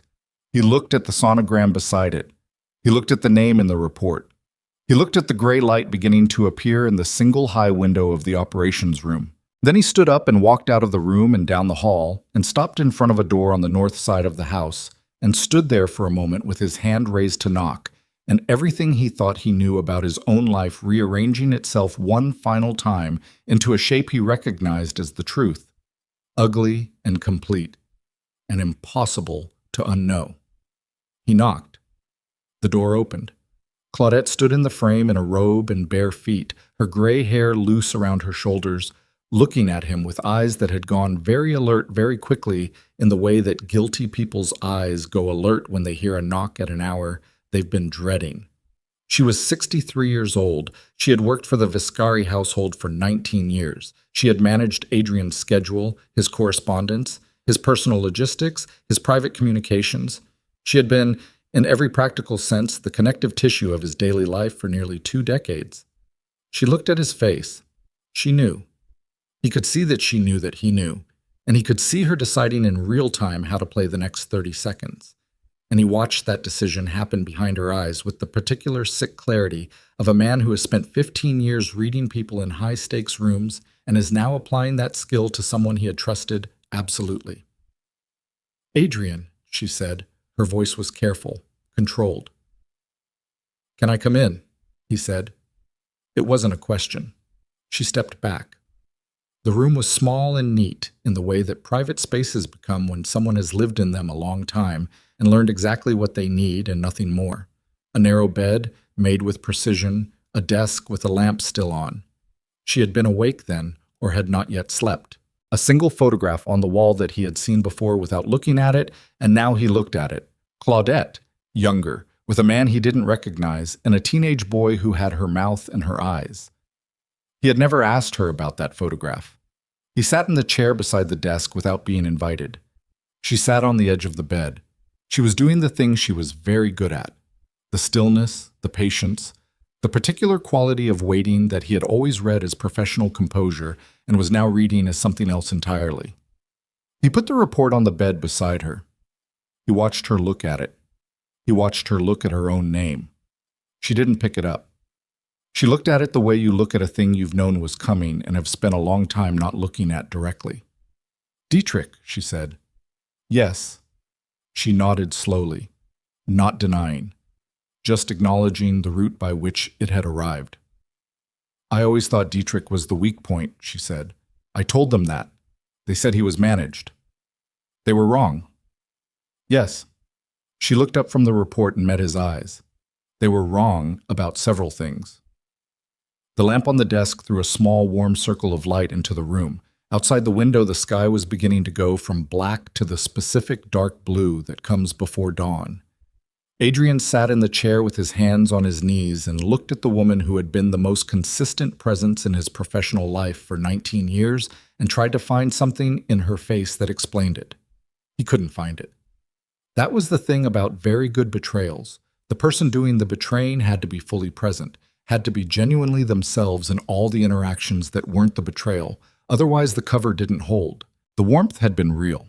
The competence had been real. The 19 years of reliable, thoughtful, professional loyalty had been real. The other thing had also been real. Both things at once. He was still learning how to hold that. Why? He said. She looked at him for a moment. Then she looked at the photograph on the wall.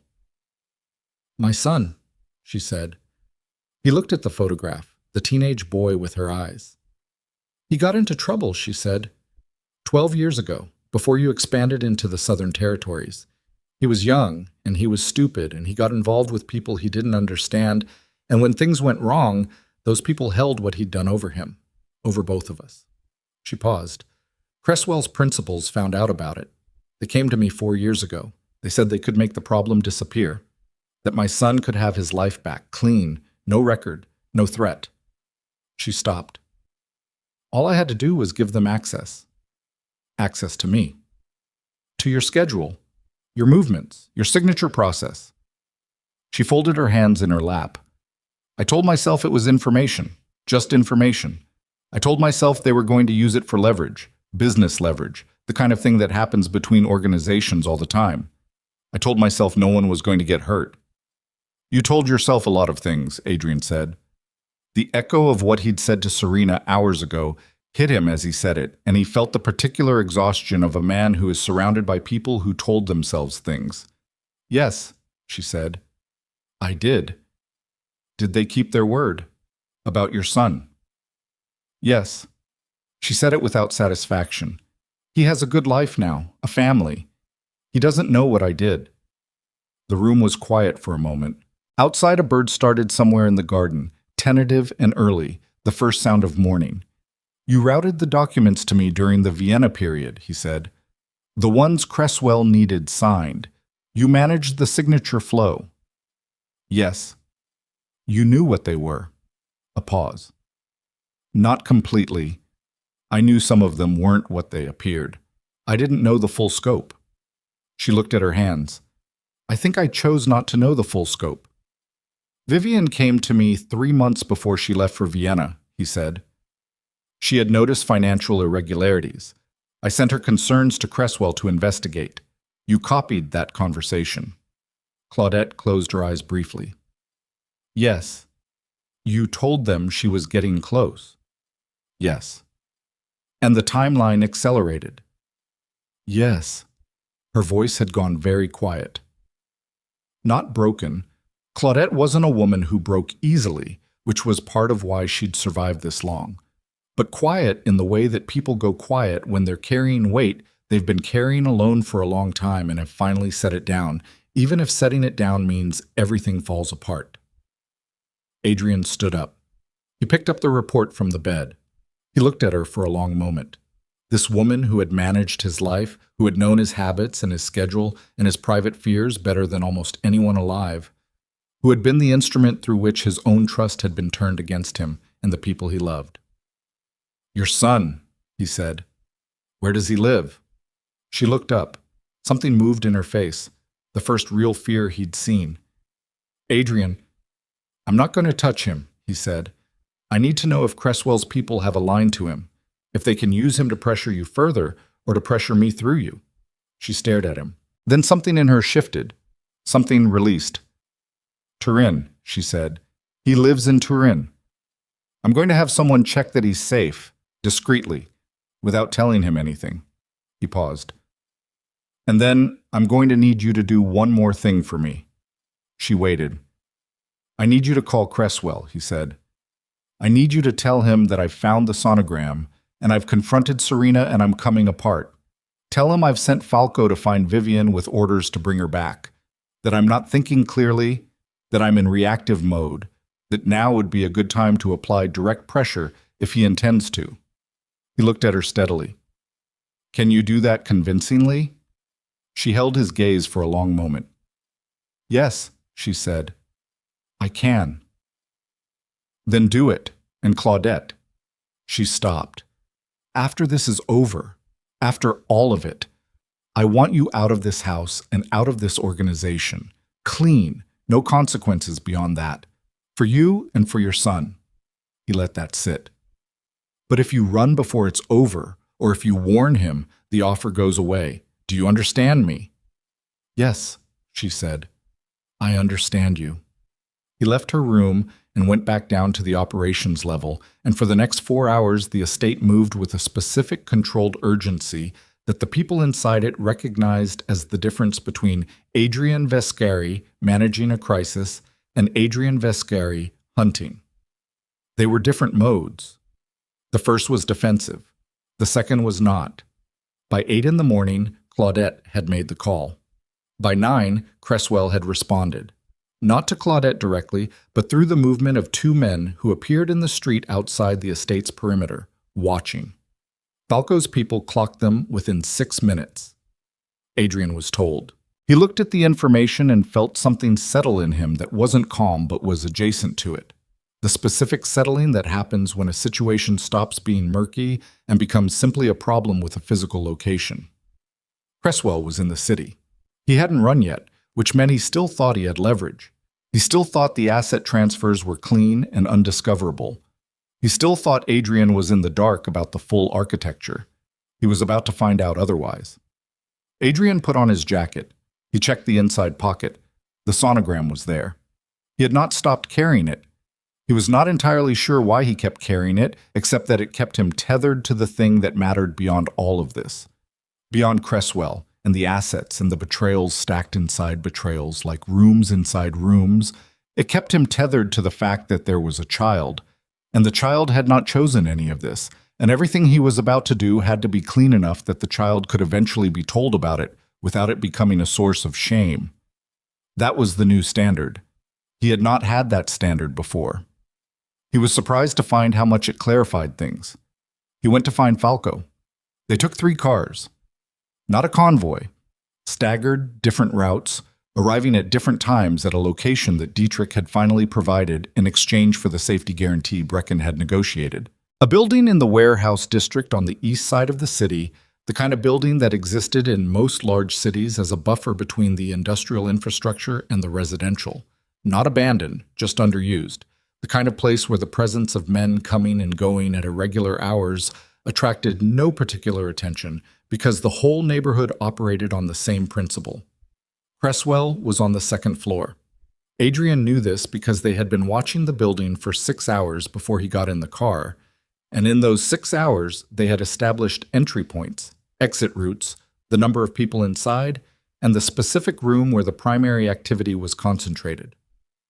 He had done this kind of thing before. He was good at it.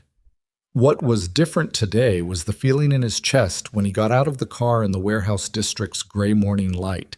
Not the cold professional focus he usually carried into these situations, but something hotter and more personal. Something he had to actively manage because personal was dangerous, and he could not afford dangerous right now. He breathed. In through the nose, 4 counts. Out through the mouth, 4 counts. Falco beside him said nothing. Falco understood breathing. They went in through the east entrance. 4 men with Adrian, Falco at his right.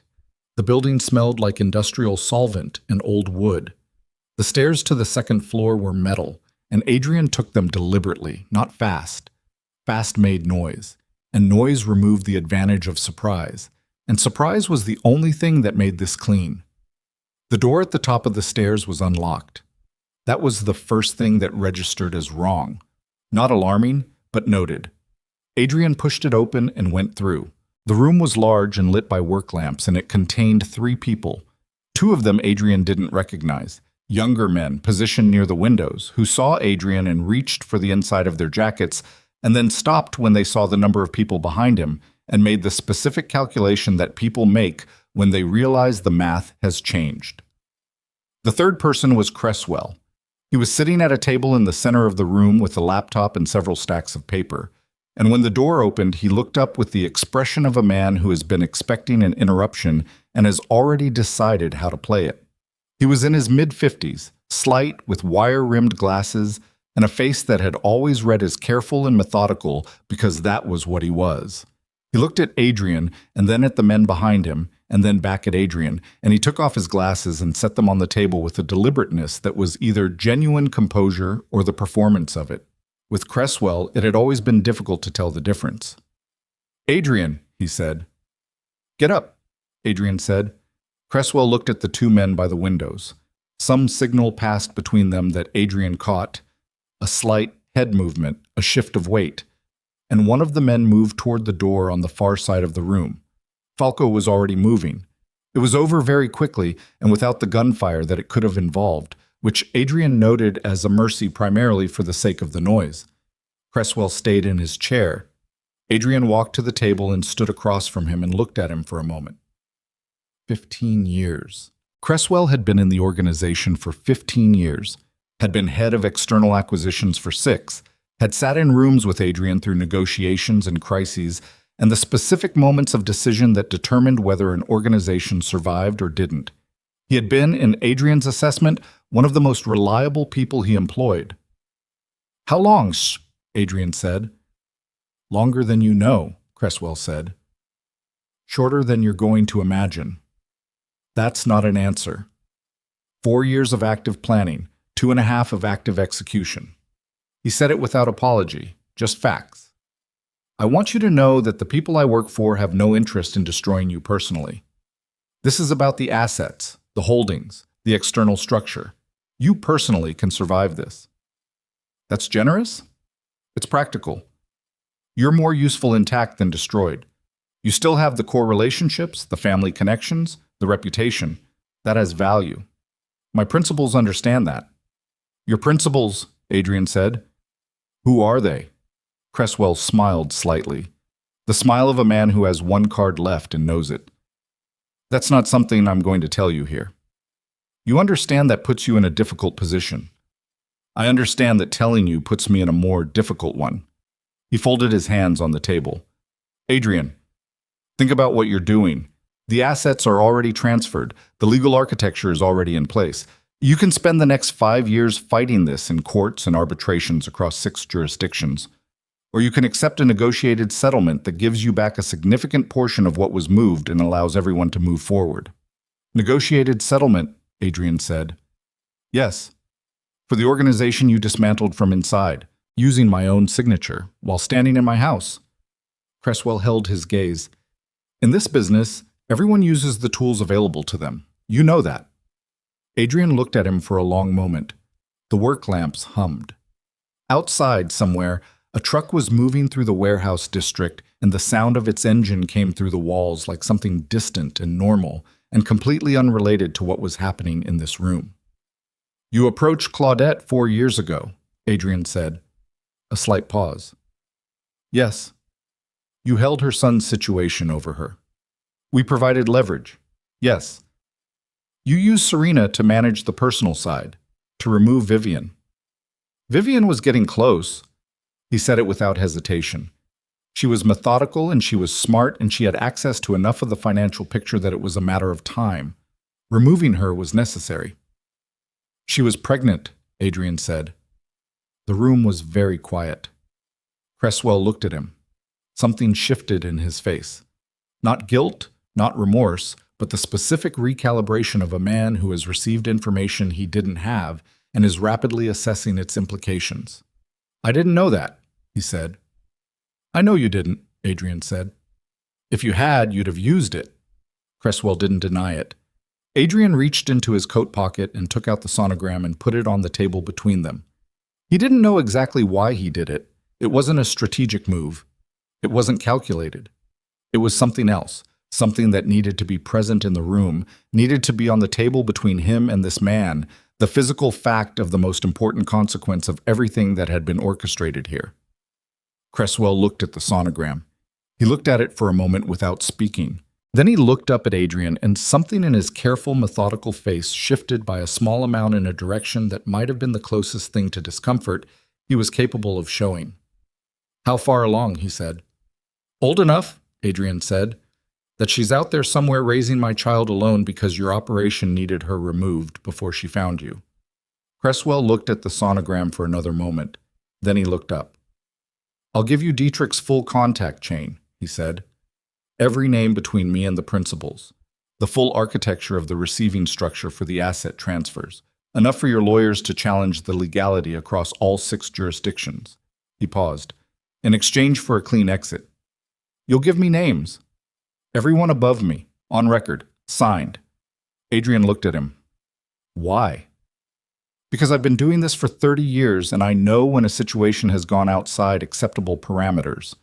He nodded toward the sonogram. A child is an acceptable parameter. I don't work in spaces that involve children. He said it flatly, without sentiment. Just a professional boundary stated as fact. My principals don't know about this. If they did, they would have handled the Vivian situation differently. This went further than what I was authorized. You're telling me you have a line. Everyone has a line. And this is yours. Give me a clean exit, and I give you everything you need to recover the assets and identify who's behind this. He held Adrian's gaze. That's the offer. It's the only one I'll make. The room was quiet for a long moment.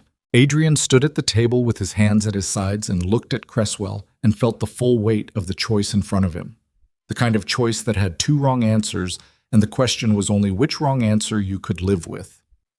Then Falco's phone buzzed. Falco looked at it. His face did something that Adrian had learned to read over 8 years of working together. Something tightened. Something went very focused.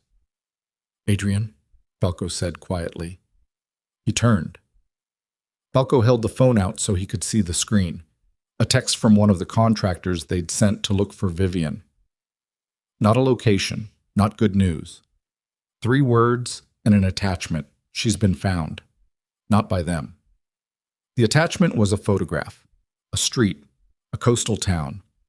The kind of photograph taken from distance with a long lens. A woman with dark hair coming out of a building with a small child on her hip. Even from distance, even with the child partly blocking her face, Adrian recognized the way she moved.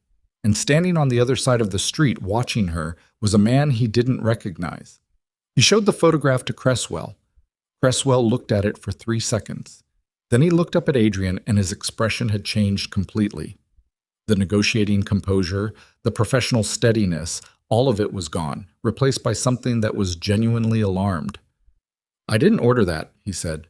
That's not my people. Then whose people are they? Adrian said. The principals. Cresswell's voice had lost its evenness. They must have had an independent line to Vivian's location. They must have been running their own surveillance while I was negotiating. He stopped. They don't know she's a mother. They just know she was Vivian Moretti and she was getting close to the financial trail and she disappeared.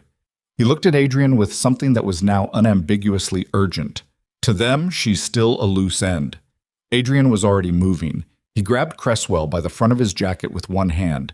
Not violent, just absolute. The grip of a man who has compressed all of his options into a single point of contact. The town, he said. What town is that? You've been running surveillance on her. The photograph came through your chain. What town? Cresswell looked at him. Something in him made a decision. Coastal, south, Mireille. It's called Mireille. Small town, harbor, 3 main streets. Adrian let go of him and looked at Falco. How long? Falco was already calculating. 4 hours by road, 2.5 by air if we move in the next 20 minutes. Move, Adrian said. He turned back to Cresswell. Cresswell was straightening his jacket, his face still carrying that genuine alarm that Adrian was choosing, for the next 4 hours, to believe was real. Your offer stands, Adrian said. You have until I get back. If she's safe when I get there, we talk. If she's not, he stopped. You don't want to be in this building when I come back from a place where she's not safe. He didn't wait for Cresswell to respond. He went out the door and down the metal stairs and out into the warehouse district's cold gray light, and he was already on the phone as he hit the street, talking fast, giving Falco's pilot the coordinates, telling the 2 men staying behind to keep Cresswell in the room and keep him comfortable and keep him unable to make any outgoing communications. And then he was in the car and the car was moving. The sonogram was in his pocket.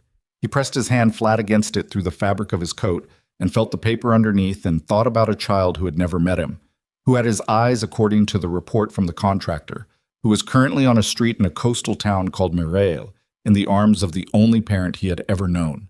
He thought about the man on the other side of that street. He thought about Vivian, who had built a safe life in a town no one was supposed to find, who had no idea that the organization she had walked away from had generated a loose end with her name on it, who was currently going about a Tuesday morning in a small coastal town without knowing that the past she had so carefully walked away from was 40 feet away, looking at her through a camera lens. The car moved through the city toward the airfield. Adrian looked out the window at the streets going by and breathed carefully and deliberately, and kept his hands still, and thought about a woman who had walked away from his garden at dawn with a secret in her pocket and the specific composure of someone who has decided to stop waiting for other people to protect them and has taken that responsibility entirely into their own hands. He had failed her completely. In every way that a person could fail someone who trusted them, he had found a way to fail her. He knew that. He was not running toward Murray with any illusion that arriving there would fix what he had broken. He was running toward Murray because there was a man on a street with a camera looking at the woman carrying his child and every other thing. The assets, the betrayals, the conspiracies stacked inside conspiracies, his reputation and his pride and the empire he had spent 15 years building. Every other thing could wait or burn or be dealt with later. The car pulled through the airfield gates. Falco said, 18 minutes to wheels up. Adrian nodded and got out of the car and walked toward the plane in the flat gray morning light and felt the sonogram in his pocket and the particular terror of a man who has run out of time for everything except the thing that matters and is not at all certain he will arrive before the thing that matters is taken from him permanently. He moved faster. The plane landed on a private strip 40 minutes outside Mireille. Adrian was off it before the engines finished cycling down, moving across the tarmac toward the single car Falco's contact had arranged. A gray sedan, unremarkable, the kind of vehicle the town probably had 100 of. Falco was beside him, 2 other men behind. They had not spoken much on the flight. There wasn't much to say. Either they would get there in time or they wouldn't, and talking about it changed neither outcome. The drive into Murray took 22 minutes on coastal roads that curved along cliff edges above water that was very blue and very cold-looking in the late morning light. The town itself was the kind of place that existed in the southern coastal regions as though it had grown there rather than been built. Stone buildings the color of sand, narrow streets that turned without warning, a harbor where fishing boats sat low in the water and nets were draped across wooden frames to dry. The kind of place where strangers were noticed but not immediately questioned, because the town had enough seasonal traffic to absorb unfamiliar faces without alarm. The kind of place, Adrian thought, that Vivian would have chosen carefully, and for exactly those reasons. Falco's man on the ground had sent an updated location 12 minutes before landing. The man with the camera had moved from the street outside Vivian's building to a cafe 2 blocks away. He was alone, as far as anyone could tell. He had not approached her. He appeared to be waiting for instructions or for someone, or for a moment that hadn't arrived yet. Adrian looked at that information and felt the specific cold calculation of a man deciding how much time he has and whether it is enough. "She doesn't know he's there," Falco said. "Not a question." "No." "We take him first." "Yes." Adrian looked out the window at the harbor coming into view. Quietly, nothing that puts noise in the street. Falco nodded and relayed the instruction forward. They parked on the eastern edge of the town center, 2 streets away from the cafe. Adrian got out and stood for a moment on the cobblestones with the salt smell of the harbor in the air and the sound of a town going about its late morning, someone calling to someone else across a courtyard, the clatter of a delivery being unloaded, a child laughing somewhere above street level. Normal sounds, the sounds of a life being lived in a place that felt safe. He moved. The cafe was called something with a sun in the name, a yellow awning, 4 tables outside and more within. The man with the camera was at the window table inside. Adrian clocked him before he reached the door, clocked the camera bag under the table, clocked the angle of his sightline, which led directly to a building across a small square where second-floor shutters were open and a window box held something flowering and domestic. Vivian's building. He was looking at Vivian's building from a table where he could sit for hours with a coffee and not be remarkable. Adrian went in through the cafe's side entrance. The man realized something was wrong approximately 1 second before it became irrelevant, which was enough time for him to push back his chair, but not enough time to do anything useful with the motion. Falco's man was already beside him. Adrian sat down across from him in the vacated chair and put both hands flat on the table and looked at him. He was young, Mid-30s, maybe. The specific look of someone who did this kind of work for money rather than conviction, watchful, professionally calm, but without the ideological steadiness that made people hold firm under pressure. Adrian had dealt with both kinds. This was the easier kind. "Who sent you?" Adrian said. The man looked at him, looked at Falco's man beside him, made his calculation. "I'm just doing surveillance," he said. His accent was slight. Central European, maybe Czech, maybe Slovak. "Observation only, no action." "Who hired you?" "I don't know names. I get contacts, I get locations, I get a fee." "What were your instructions?" The man was quiet for a moment. Then, "Confirm location, confirm she's still there, confirm whether there are complications." He paused. "Whether she has protection, whether she's alone." "And what did you report?" "That she's alone, that she has a child, that there's no visible security."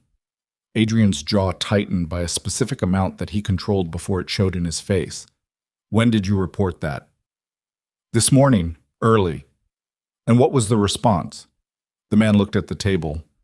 "I was told to hold position and wait for a second contact." "A second contact," Falco said from beside Adrian. "Yes." "Meaning someone else is coming," Adrian said. The man didn't answer. He didn't need to. The answer was in the holding pattern, in the specific instruction to wait.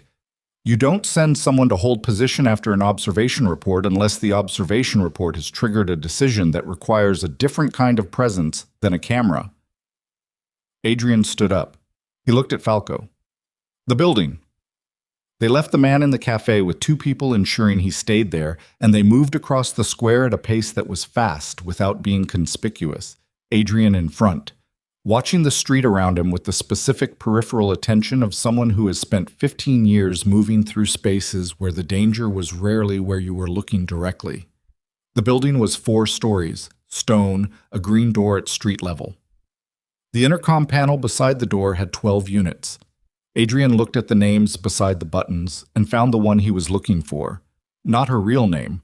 He hadn't expected that, but a name with the same number of syllables and the same initial. The kind of alias that's easy to respond to naturally because it sounds enough like your own.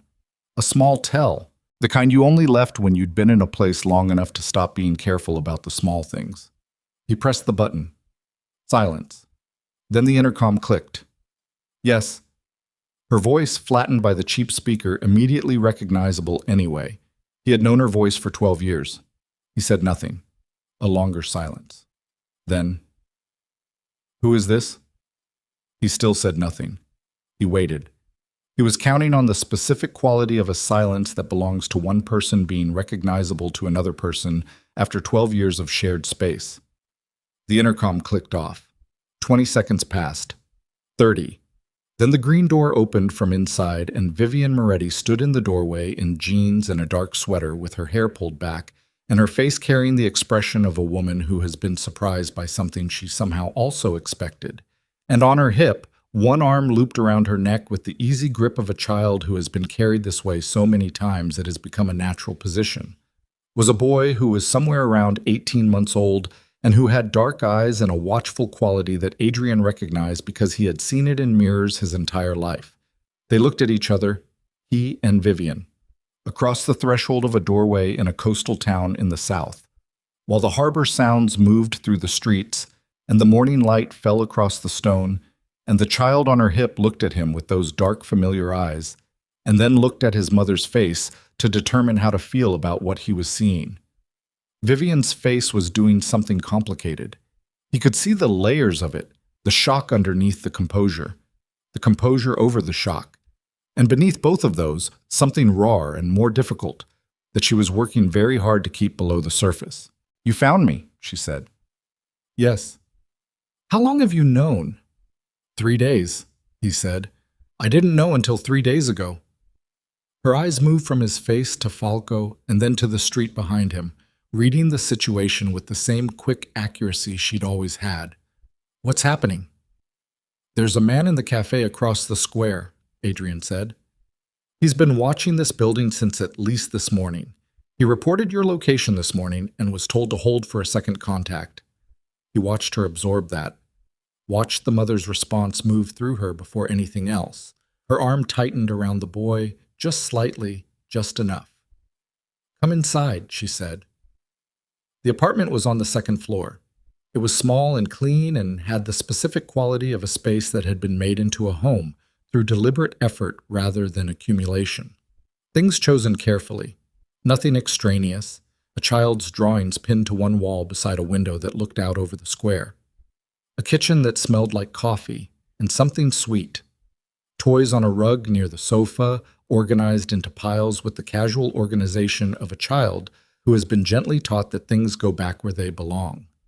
Vivian set the boy on the rug among his toys and straightened and turned to face Adrian. The boy looked up at the strangers in his space and then reached for a wooden block and returned to his own business with the self-containment of a child who had learned that his mother's world sometimes produced unexpected visitors and that the appropriate response was patience. Looking at him, Adrian felt something move through him that he had no adequate word for. It was not sentimentality. It was something more structural than that, something that recognized in this child's face and hands and the specific way he held his body, a continuity that had existed for 18 months without Adrian's knowledge or participation. And the recognition of it was both the most extraordinary thing he had felt in years and the most painful. "His name," Adrian said. Vivian looked at him steadily. "Luca." He said nothing for a moment. Then, after Luca Ferrante, yes. The name of Adrian's father's oldest friend, the man who had been at every significant moment of the Vescari family's history for 40 years. I wasn't going to name him something with no connection to where he came from. Adrian looked at her. She met his eyes and didn't look away, and they stood in the small apartment in the coastal town with the weight of 18 months and everything that had happened in them between them, and neither of them said anything for a long moment because some spaces require silence before words can mean anything. Then Adrian told her everything. He sat in the chair across from the sofa where she sat with Luca climbing into her lap, midway through and settling there with the child's complete indifference to adult conversation, and Adrian talked for a long time. Cresswell, Claudette, Serena, the financial architecture, the documents signed during the Vienna window, the 2.5 years of methodical dismantling, and the morning 3 days ago when he had stood at the gate in the cold and opened an envelope he had found in the frost-covered stones, and understood, completely, and for the first time, what he had thrown away and what had been taken from him and the very significant difference between those two things. Vivian listened without interrupting. That was something he had always respected about her, the way she listened when the information mattered, without performing reactions, without inserting herself into the space where the information was still arriving. She sat with Luca in her lap, and her hands still, and she listened until he was done. When he finished, the apartment was quiet. Luca had gone slightly drowsy, listing against his mother's chest with his eyes at half-mast. Vivian had one hand absently against the back of his head, the specific mindless tenderness of a parent managing a conversation and a sleepy child simultaneously. "Claudette," she said finally. "Yes." She looked at the wall for a moment. Something moved across her face. Not surprise, but the particular expression of someone whose instinct about a thing has been confirmed and who takes no satisfaction from being right. "I always felt something was slightly wrong in my conversations with her," she said quietly. "Not enough to name, just a quality, like information moving in a direction you can't quite track." "You were getting close to the financial trail," Adrian said. "That's why the timeline accelerated. Cresswell was your referral when you raised concerns with me." She looked at him then. Direct. "You sent my concerns to Cresswell?" "Yes." "To investigate?" "Yes." The words sat between them. He did not offer an explanation or a defense because there was none that would hold weight, and he was done offering things that didn't hold weight. She looked at him for a long time with an expression that wasn't anger exactly. It was beyond anger, the way that certain kinds of pain go beyond their origin emotion and become something with more gravity and less heat. "You trusted him more than you trusted me," she said. "I trusted procedure more than I trusted what I was seeing," he said, which was the same failure, differently packaged. She accepted that. Not absolution, acceptance. The specific way you accept a thing when you've already spent a long time understanding it and naming it out loud changes nothing except confirming that the other person understands it too. "The man in the cafe," she said. "Cresswell's principles," Adrian said. "They have an independent line to your location. They see you as a loose end. Not because of Luca, not because of our marriage, because you were close to their financial trail before you left, and they don't know you chose to walk away from all of it." She looked at Luca, who had fully succumbed to sleep against her now, his weight solid and trusting and completely unguarded. She looked at him for a long time. "I need to know how compromised this location is," she said. "The man in the cafe is contained," Adrian said. "My people are on the street. But if his morning report triggered a decision, there may be a second person already in transit. We don't know how long we have. Then we need to move." "Yes." She looked up at him. "I'm not going back to that city." "I know."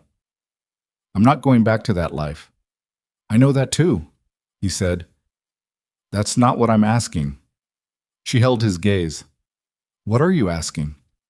He leaned forward with his elbows on his knees and looked at her the way he had not allowed himself to look at her in that garden. Directly, without the management, without the performance of a man in control of a situation. He looked at her the way a person looks at another person when they are out of constructions and have nothing left to offer except the truth of where they are. "I'm asking you to let me make you safe," he said. "Right now, today, this situation. That's all I'm asking right now. The rest, all of it, is yours to decide. When you want, on your terms, at whatever pace you determine. I'm not here to reclaim anything. I'm here because there are people on a street outside this building who think you're a loose end, and you deserve to know that. And I would like to be the person who stands between you and that, if you'll allow it." Vivian looked at him for a long moment. Luca breathed in her arms, steady and slow. Outside, the harbor sounds continued. Someone in the street below called out something cheerful to someone else. The ordinary world going about its business. "Okay," she said. "For today, for right now." "That's enough," he said. They moved within the hour, not chaotically. Vivian didn't do anything chaotically. She packed with the speed and precision of a woman who had done it once before under worse circumstances, moving through the apartment with a specific efficiency that told Adrian she had probably thought about this contingency, had probably had a bag partially ready in the back of a closet the way people do when they've survived one sudden departure, and understand that the possibility of another is never entirely zero. She moved and he watched her, and he did not offer to help until she handed him something to carry, and he carried it without comment. Luca woke when she lifted him into the carrier on her chest. He looked at Adrian over his mother's shoulder with those dark, watchful eyes, and Adrian looked back, and neither of them knew yet what to do with the recognition moving between them. The boy too young to name it, Adrian too overwhelmed to trust himself to name it. But it was there, unmistakably there. The particular thing that exists between people who belong to each other by fact, before they belong to each other by choice. They left through the building's rear entrance. Falco had a car. They were in it and out of the town before anyone on the street had registered the change. In the days that followed, Adrian dismantled the rest of it. It took 3 weeks, not 3 days, and it was not clean in the way he had always preferred things to be clean. Cresswell delivered on his offer. The names, the legal architecture of the receiving structure. The full chain from Claudette's initial compromise through the financial extraction. He delivered it in writing, witnessed, and signed, and then he left the city, and Adrian let him go because the information was worth more than the punishment, and he was learning, slowly and at considerable cost, to make decisions based on what actually mattered rather than what his pride required. The names Cresswell provided led to a network that was larger than Adrian had wanted it to be. 3 individuals from established families who had decided that the syndicate's assets were more valuable in their hands and had spent 2.5 years building the infrastructure to take them. The legal challenge took 5 months across 4 jurisdictions. Adrian put Carvalho in Lisbon in charge of it, and Carvalho was very good at his job. By the end of those 5 months, enough of the transferred assets had been legally challenged and frozen that the 3 individuals decided that settling was preferable to the extended exposure of a fight. The settlement was not everything. Adrian had known it wouldn't be. Some things, once moved, don't come back cleanly, and the 2 years of Cresswell's careful bleeding had permanently altered the shape of what he controlled. The organization that emerged from the process was smaller, more carefully structured, stripped of the layers of complexity that had made it simultaneously powerful and vulnerable to exactly this kind of internal attack. He accepted that. He accepted it with the specific quality of acceptance that comes not from resignation, but from understanding. The understanding that what he was building now needed to be built for different reasons than what he had built before, and that different reasons required different structures, and that the loss of the old shape was not only a loss. Claudette left the organization the week Cresswell's disclosure was filed. She left without drama, which was in character. Adrian had arranged a provision, modest, sufficient, completely separate from anything that could be traced back to the syndicate, that would land in an account in her son's name over the following year. He had not told her this. He was not sure she would find out. He did it anyway because the decision about what to do and the decision about whether to be thanked for it were separate decisions, and he had learned, slowly, that conflating them was a form of debt collection dressed as generosity. Serena's signed disclosure went to 3 different lawyers in 3 different cities, with instructions for its use if specific conditions arose. She had left the city as agreed. He heard from Falco 8 months later that she was in Portugal, living quietly, and that was the last information he sought about her, because seeking information about her beyond that served no purpose he cared to serve. The Moretti necklace was recovered from the estate's safe 2 weeks after the gathering. He did not send it anywhere.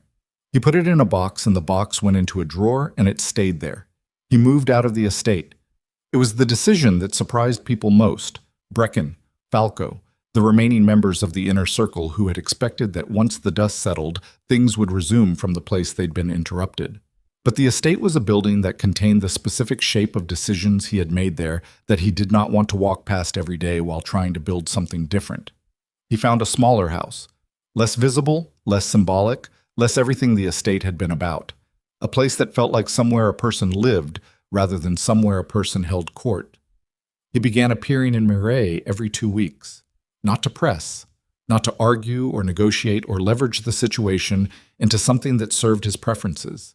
He arrived, and if Vivian decided he could come in, he came in, and if she needed him to stay outside, he stayed outside. He brought things for Luca without attaching expectations to the bringing. He learned his son's particular obsessions: boats at 18 months, then trucks. Then a prolonged fixation with a specific picture book about a bear that Adrian read aloud so many times he had sections of it memorized without trying. He learned that Luca woke early and was loudly cheerful about it, and that Vivian was not a morning person but had adapted without complaint, which was perhaps the most distilled summary of her character that existed.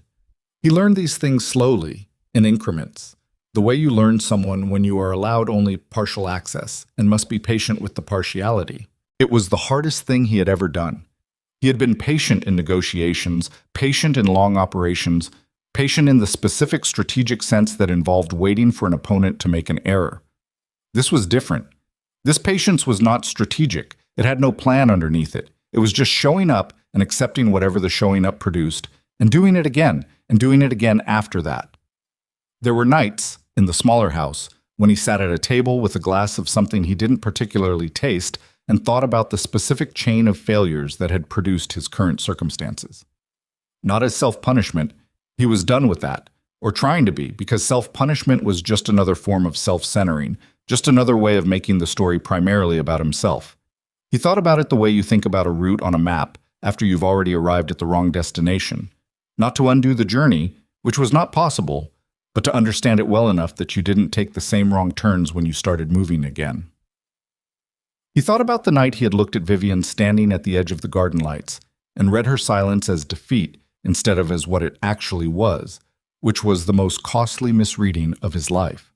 He thought about the moments before that night, the months of Serena's gradual presence, the way it had felt natural, the way he had not asked himself why something that felt natural had begun feeling natural so specifically and recently and in response to so many careful arrangements. He had been too proud to question what flattered him. He had been too certain of his own perceptions to examine them. He had been, in the ways that mattered most, exactly the kind of man he had always told himself he wasn't. He thought about this without flinching. That was the work. The flinching was the easy part.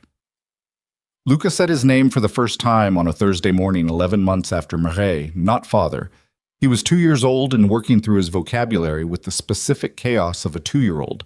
And the name he produced was a version of Adrian that had been filtered through the phonetics available to him, which came out somewhere between Addy and something that didn't have a spelling.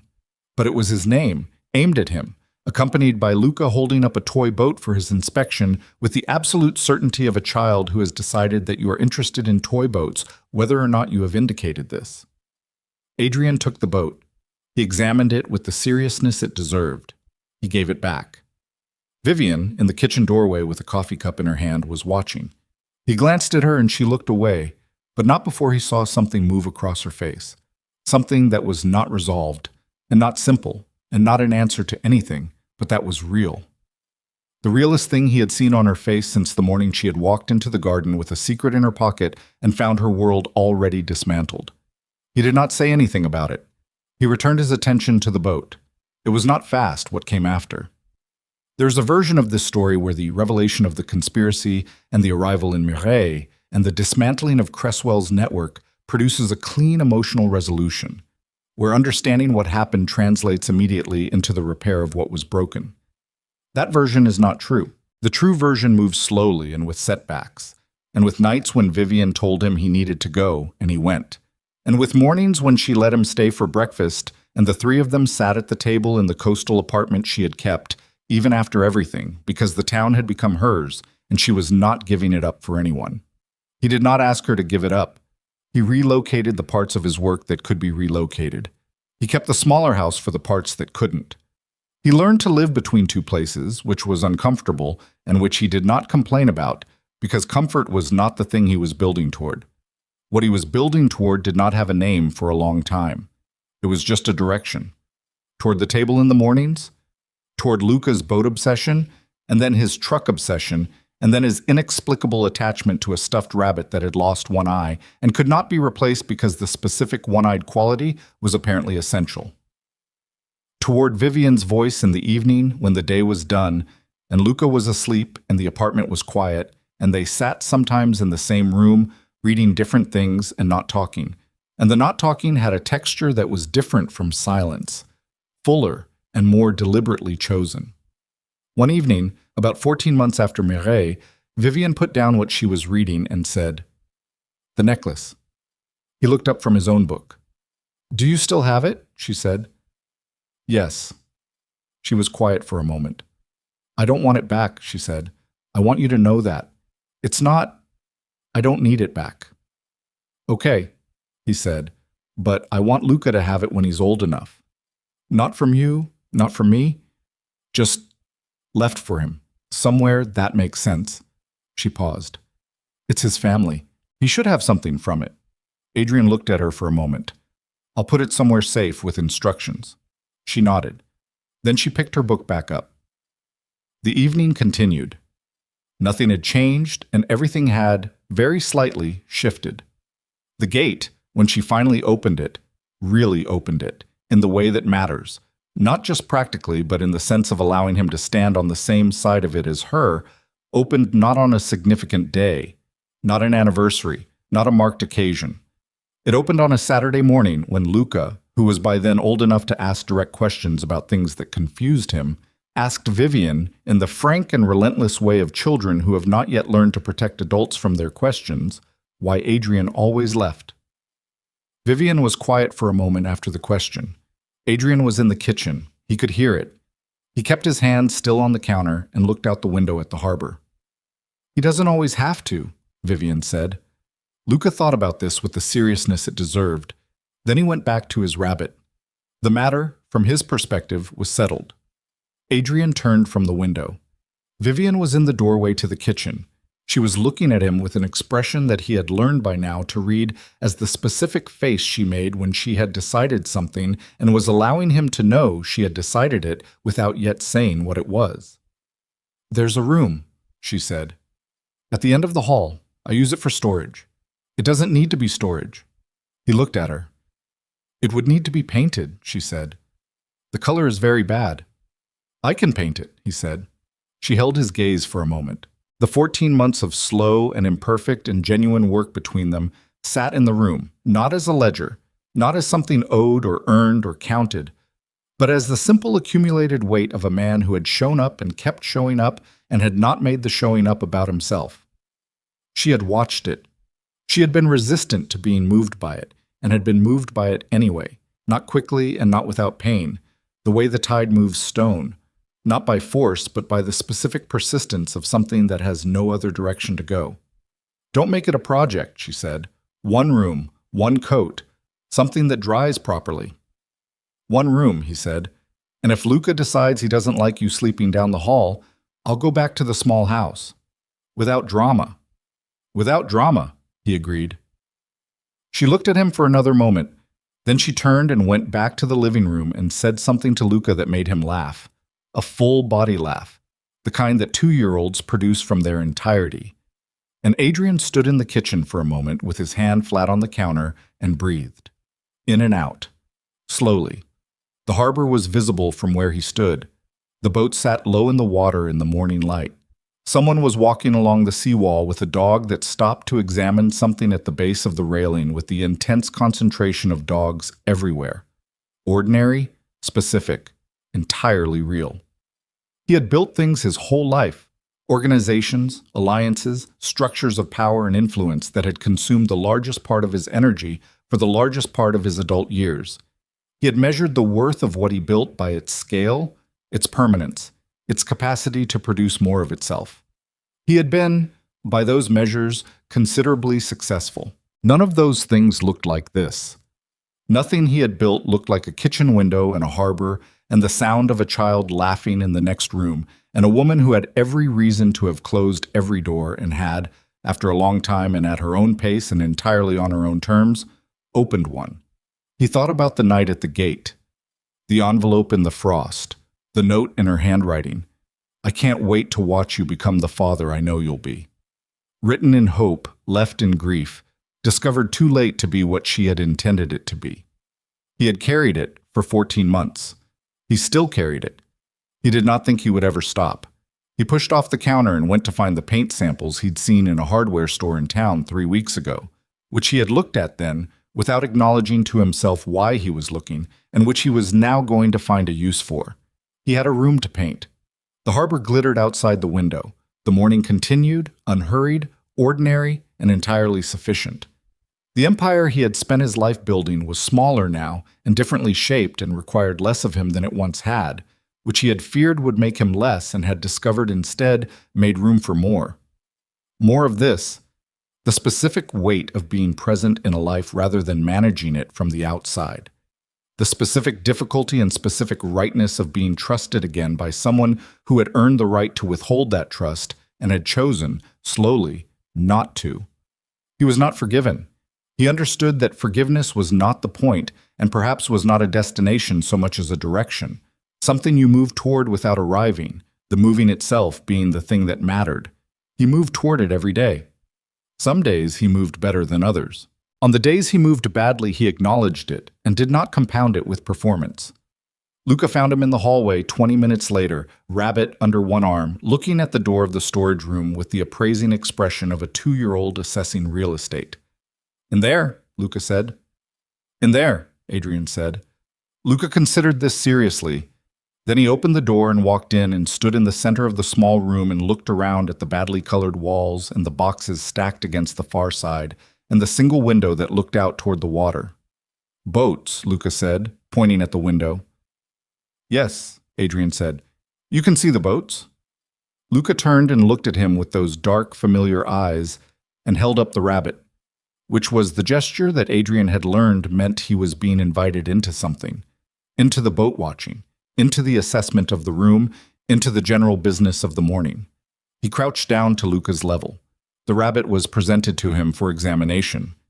He examined it with appropriate gravity. Outside the window, the harbor held its boats in the morning light, and the sea moved the way it always moved, without consultation, without calendar, in the direction it had always gone. The town went about its life around them. Vivian's footsteps moved through the apartment, measured, purposeful, the specific sound of a woman who had rebuilt something from nothing and knew the weight of every part of it. Adrian stayed where he was, crouched on the floor of a small room that smelled like storage and old paint, and the beginning of something that did not have a name yet. With his son's rabbit in his hands and his son's eyes on his face, and the sound of the woman he had failed completely moving through the rooms of the life she had built entirely without him, and he held on to those things the way you hold on to the only things that matter when you have finally, at considerable cost, learned to tell the difference. He was not the man he had been in that garden. He was not yet entirely the man he intended to become. But the room needed painting, and the morning was long, and for the first time in longer than he could clearly remember, that was enough.